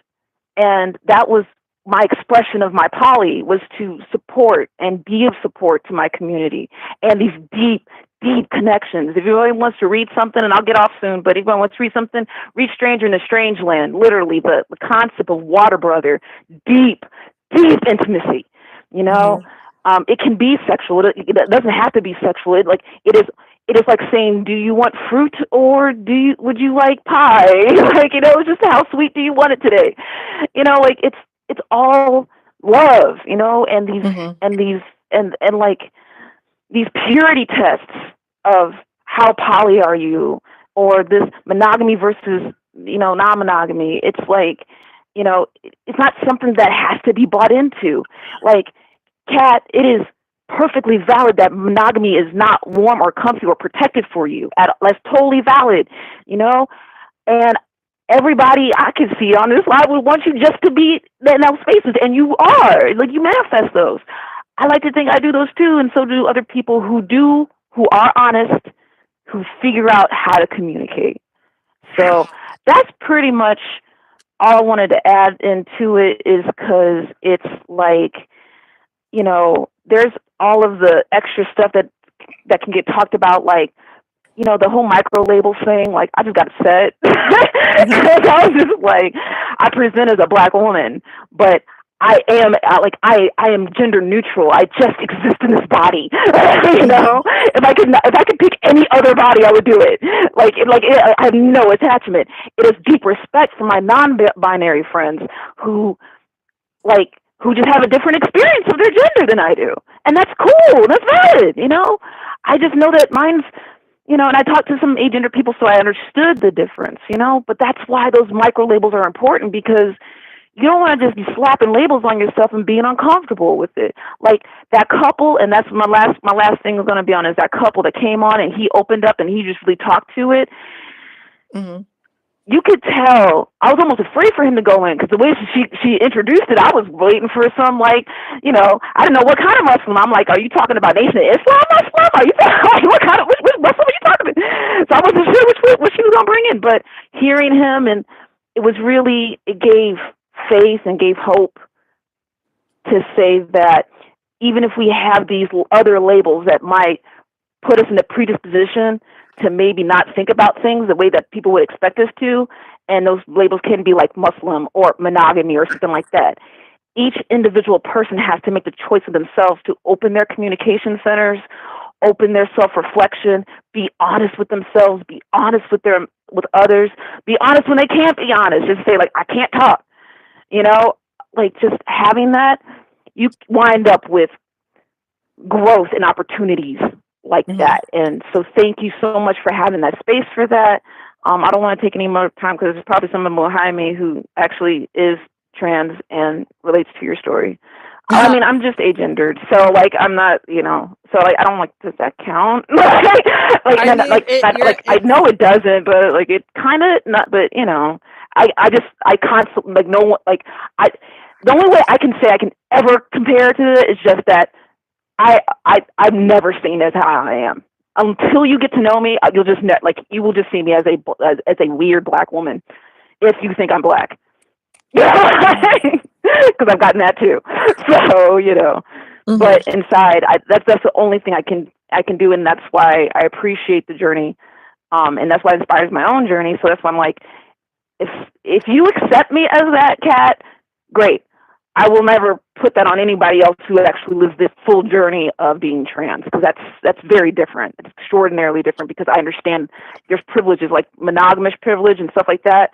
Like that poly couple that I'm no longer attached to, that's literally what they were doing. They had the nuclear family, everything else on paper, perfect. Behind closed doors, something complete. Well, I shouldn't say not behind closed doors, because I got to stop putting out information, because it's going to be real. Once I tell you what state I'm in, it'll be done over with. No one knows who these people are, but yeah. So like I it's wanted to just like, respond to a couple of things that oh, you go ahead, said. go ahead. I'm sorry. Yeah, I'm just it's really okay. nervous. It's okay. I did this to Tanya PKO too. Like I just got nervous and I just. It's okay. It's okay. So I have a few thoughts about this, because really what I think, some of what you're saying is that kind of similar to what I've said. I think everyone does have a different philosophy. Um, I'm not really interested in so I don't want to tell people if they're poly or they're not. I just want to understand if Right. their version of poly is my version of poly, so that we can be compatible. Because I've been hurt so many times by people who claimed polyamory, and then there was a time where, especially when I Fair. first moved to LA, there were so many men Fair. that I dated who did not, who ended our relationship to pursue monogamy, and it became exhausting because, on my end, as a person who's openly poly, has been expressing themselves in that way for quite some time now, it's been aggravating to understand that a lot of men see poly as just a fun thing that they're doing before they meet somebody to be monogamous with. And we're not that. We're not your emotional playgrounds, or we're not your emotional gym until you're ready to go out and compete. Like that's not it. Yeah, that's not what we're here for. We're not your emotional trainers. And that's why it's been important for me to understand. I understand the people who dislike when I say that poly is a very specific thing to me, and if someone feels X, Y, and Z, that's not compatible with my personal polyamory philosophy. But I think it's really important to understand that. But I think one thing that we're discounting here is that, in so many ways, people are still figuring this out. You mentioned so many books that are very popular, books that I was told to read, that everyone has been told to read. And, I've been working on this video essay about More Than Two, because More Than Two was one of the most popular books that was presented to me in polyamory when I first came into the community, and as it turns out, was co-written by an abuser. And that's a fascinating thing to look at, because you've got people who cling to this person, worshipped Franklin Vo, and were like, he's this most amazing person who's got everything figured out. He's written the Poly Bible, da, da, da, da. But it turns out he was using a lot of the techniques described in his book to manipulate, gaslight, and abuse his partners. And so, and I've just observed several loud, well-known poly figures do one thing and say another thing on stage. Oh goodness. Yeah. Yes. That's why this conversation is so important, because it's organic. Something I like about you a lot, Kat, is the fact that you do take that time to self-reflect and you own up to it. But you're absolutely right. There is a lot of, I don't want to say this, is because just from my voice, like I'm scared. I'm shaking right now because I have also a distinctive voice amongst certain people, and I don't want to cause problems for nobody. But you're absolutely right. And when you start describing the RA person, I actually think I know who you're talking about. So, Well, I mean, if because I you're was in a LA local Los for Angeles person who is goth, you was probably I'm no know longer that there. Oh person. goodness. Yeah. I'm no longer in Los Angeles, but there's enough people in the community who probably recognize my voice. So I'm gonna leave it at that. But no, you're right. Like it does get hijacked. But that's the thing, though. Like I'm tired of it. Like I'm almost 40 years old, Kat. And like I'm tired of it. I believe in people like you. I believe like in the many other people that are out there right now who are just saying, "Cool, you know what? You do that. We're going to just call you out on it, and we're going to go over here and do this. We're going to go over here and have this conversation. I'm going to go over here and have this video essay."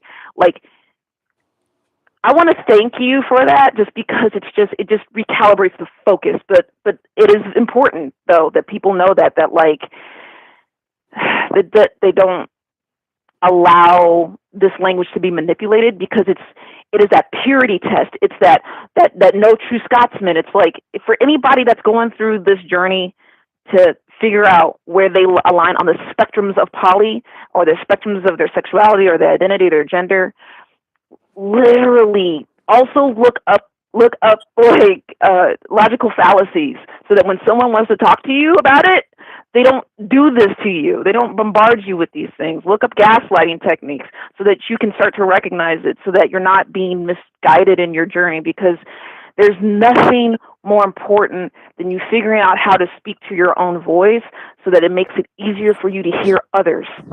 Yeah, Because definitely. if you're so wrapped up in not being heard, how are you listening to anybody else? I don't know what I'm saying. This is a person who's like talking a lot, but like, it's like, don't be me. Yeah, I mean, so like with Franklin Joe specifically, there were like his whole thing was that his bitch of a Okay. wife wouldn't let him date other people, basically. And that's kind of the through line of like most of his writings is, my partner was very insecure, and so she was controlling, and da da da da da. And if anyone gets an opportunity to like listen to the actual testimonies of the women who spoke out against him, so much of what he said was wrong. So much of what he presented was misframing, or was taking a story from someone else and recontextualizing it for himself. And it was a lot of that. And like I think, unfortunately, like one of the worst things about so many of these books is that a lot of them are attempting to speak directly to women, and say, you need to get used to this. This man is going to date other people, and you're not. If you feel weird about that, that's a flaw within you, and that's not You know really what? how it should be. And see, you are so right about this.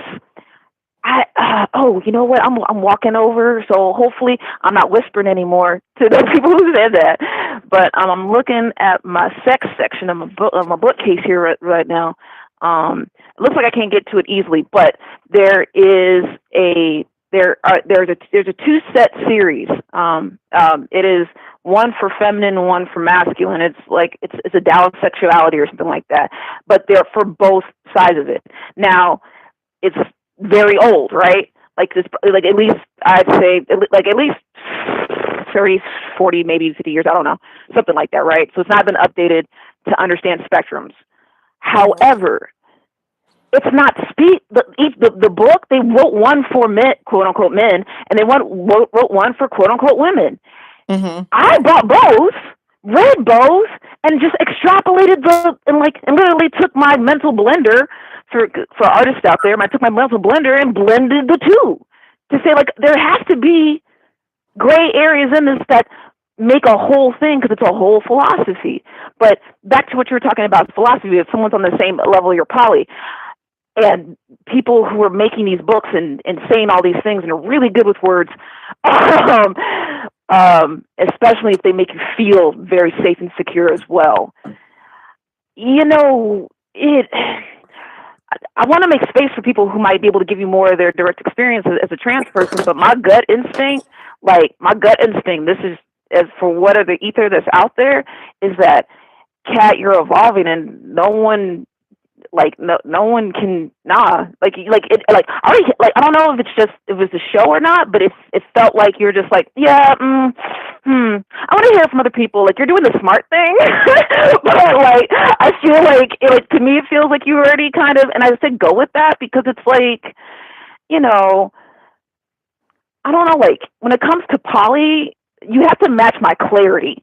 Like philosophies can change, you know, we all grow, right?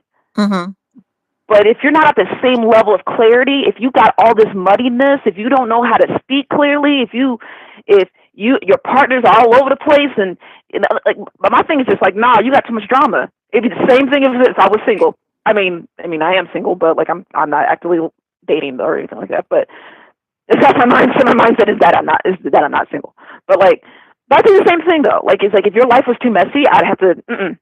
Because I'm on a path of creation, collaboration, growth, stuff like that. Not like in a YouTube space, but just like in my life, you know, like I'm in that path. You are doing that. That's actively your energy.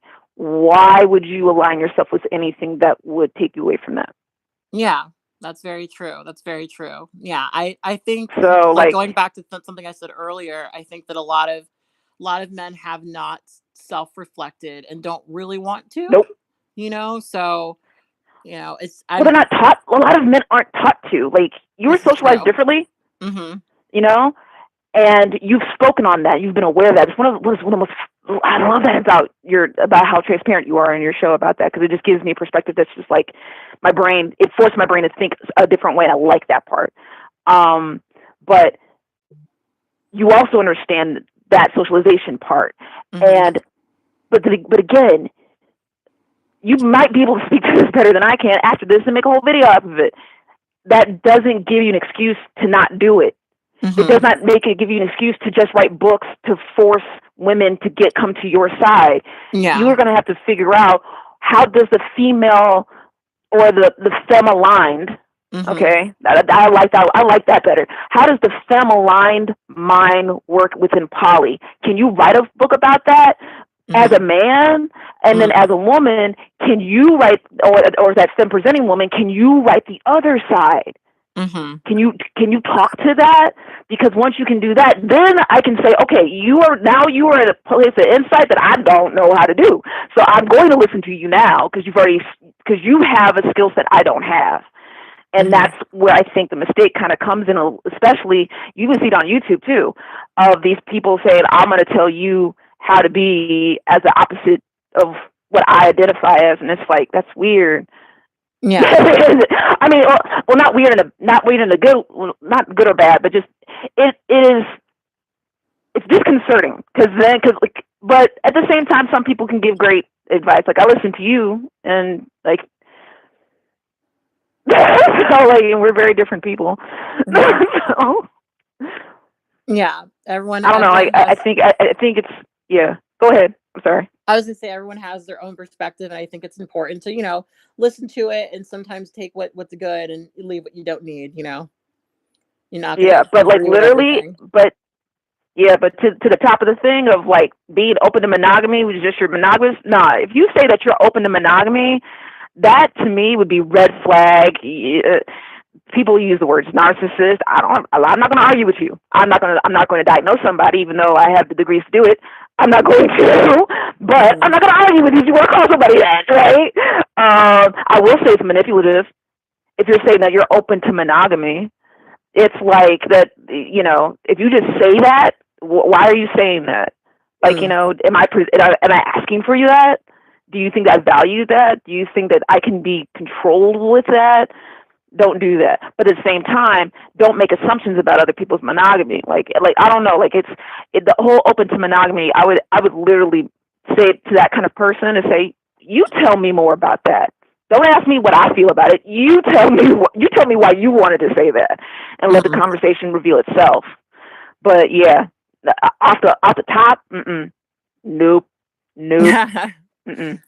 Especially from what you've talked about, what your philosophy about, and honestly, I agree a lot with you, your philosophy on polyamory, because honestly, I think polyamory culture is a lot more loving, a lot more open. Just it's a lot more safe. Like even as a monogamous person, if you choose to identify that way, if you get around the right poly people, you're perfectly fine. You know, you cannot say the same in reverse. That's You true. learn a lot. Like it's like there's a lot to poly culture that can be there. So yeah, like I would say, yeah, that would be that would be a warning, a red flag for your kind of poly culture. But you know that will change and evolve as you see fit too. Yeah, well. You know. All right. It was wonderful Well, getting to talk to you, though. yeah, Thank you, and keep doing everything great. And then I get to join the Patreon soon. Yay! Yeah, please do. Please do. There's a lot. I put these whole full calls up on Patreon. So yeah, this by the way, this is gonna go unlisted soonish. So if you're in the chat and you would like access to this without joining my Patreon, even though you should, get copy the link right now because it's gonna be unlisted. But I really appreciate talking to you. I'm gonna take the next caller. But yeah, thank you for calling in and sharing with me your true tea. Thank you so much for creating this space. Have a great day. Bye. Okay, guys, we've been here for 3 hours and 30 minutes. I'm gonna take one more call and then I'm gonna go. So if I do not get your call, I am so sorry. We've been here for a very long time. I've got to spend the next couple of hours editing this, so it's gonna be a journey. Okay, so anyway, um, here we go. I'm gonna be quiet for extra long because people never they like don't mute their stuff. So I'm gonna be quiet for extra long.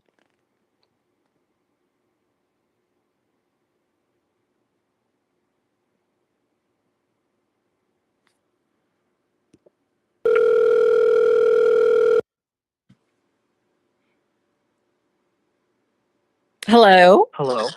Hi there. Who am I talking to and what is your true tea? Hi, my name is Mo, and my true tea is I, listening to this, have figured out some stuff. Ooh. So I told this guy that I was been like talking to for a month. Before I identified as poly, and then so I've been out of a relationship for a year now. The relationship previous was I had been with that man for almost 4 years, and our relationship was that I told him that I was poly because when I started dating him, I was also dating, like, I was talking to two other guys. Then I caught feelings for them, and I was like, oh, this is a thing. I've been listening to, like, Cat Black for 10 years, watching your stuff, and so I was like, well, maybe I am poly. And then that relationship had ended. I started talking to this guy months ago, and everything was going really well. There had been a bunch of like dating around and just failed relationships. I live in a smaller community, not LA, and nothing close to that. But it's conservative, and so I just listening to this now because I was like, oh, am I monogamous? Like, is this for me? And just listening to all the other people, I feel, I guess, rectified in my belief that I still am poly, and like I'm not gonna give that up for anybody or anything. But it's just hard because, especially like in the South where I am, it's hard to find people who are, just open to that at all. Yeah. So, I mean, sometimes it's just a and if matter it's of finding a community, you know? 'Cause great, and there isn't really one, and also like being, yeah, it's really conservative, and also it being the pandemic, and also me working within healthcare, being on the front lines has made me really, really isolated. So that's like was another layer of complexity. And so I basically just had to isolate myself even further. So yeah. Do you feel like with stuff opening up now, that do you feel a little bit less like that, or like how are you currently feeling? I'm guess I'm trying to pry myself out of my shell, and like the guy that I was talking to, I basically confessed my love to him yesterday. Aww. So kind of yikes, but he was like, I know that you're poly, and like I don't know if I could do that, but also he's just realized that he is like bisexual. So you know, he's also figuring some things out and whatnot. So I guess listening to this stream, I've been listening to it for like the past 2.5 hours. Oh boy. I've been like, okay, like this is like literally what I needed, is to just set my course straight and just know that I'm okay and it's fine to be this way, and like you're okay, because like a lot of times some of the voices outside of me are just, or it's not voices, just like culture in general is just like pushing you towards like monogamy and like monogamous culture, and yeah, it's just nice to hear that sometimes. Yeah, well, I'm glad that So you could hear this stuff and feel affirmed. Like, that's part of yeah. why we have these conversations. Because I remember when I was first trying to figure out my own shit, it was pretty hard for me to find resources and stuff, and I didn't really know where to begin, and I felt so alone in everything. And I found a couple of things, and I found a bunch of things, and I found even more things. And next thing you know, I'm fully engulfed in a polyamory community that feels quite nice. um Yeah. you know and so I really I'm very, very thankful that I could create stuff that helps you feel affirmed. That's really important to me. Yeah. I'm just thinking like, how do I even start like the conversation within my community? And Yeah. and well, I mean, I'm sure it's there, but it's just like, since there's so many layers of like shame around like where I am in the country, it's just going to be really, really, it's going to be such an uphill battle Well, but to do so. sometimes it's those areas where there is quite a bit of stuff, because you're not the Yeah. only one who feels repressed within that space. So sometimes it's Yeah. really a matter of just like finding the right stuff and looking up the right like keywords, and a lot Yeah. of times you'll find an event online and you'll go to the event, and then you'll meet so many other people because there's this other event that happens that's not posted online, you know. Yeah. Well, I guess I just wanted to thank you for doing that, all that you do, because I've been like tuned into your, I want to say 10 years. Gosh, since I Aw. was like middle school. Oh gee, oh no, middle So yeah. schoolers. Yeah. Well, I'm Yeah. very, very thankful that you've stuck with me for this long. 10 years is a very long time, and I've clearly changed quite a bit in the past 10 years. So it's cool that you've stuck with me. Definitely appreciate Yeah. that. But yeah, I think that we're gonna end the show here because I'm Yeah. hitting a wall. But I'm so appreciative that this was a good way to end it. That makes me feel like we just had really Yes. productive conversations. Yeah. It made me realize a lot of things. So that's perfect. Yeah. Well, thank you. And maybe, I don't know, drink some more tea. Get some Yeah, caffeine I need and take some a more. I nap. need some more. I have a cuddle date later, and I'm pretty excited about it. Mm, All Very, right. very jealous. All Great. Thank you. right. Bye. Bye. All right, guys. We've been here for 3 hours and 38 minutes. I've got a shitload of work to do. Be sure to look out for the edited version of this call-in show because there's going to be lots of editing. I'm just telling you right now. So much editing. We're gonna make this unlisted right now, so I don't have to worry about it later. Oh my god, so much editing. It's so funny that a person I know in real life called in. That's really fun. Um, but yeah, thank you for everybody who called in. Thank you for everybody who's been in the show. I've seen your Blurred Girl. You've been here the whole time. Unknown Ver, you've been here. I think Hot Pink has also been here for quite some time. Thank you for hanging out with me in the chat and being cordial, you know, not fighting too much. Very proud of you for that. Very, very proud of you. Oh, hey, Swoobat. Hey there. Um, but yeah, I'm a go. I'm gonna try to edit this today and try to have it up tomorrow. So yeah. I will talk to you guys next time.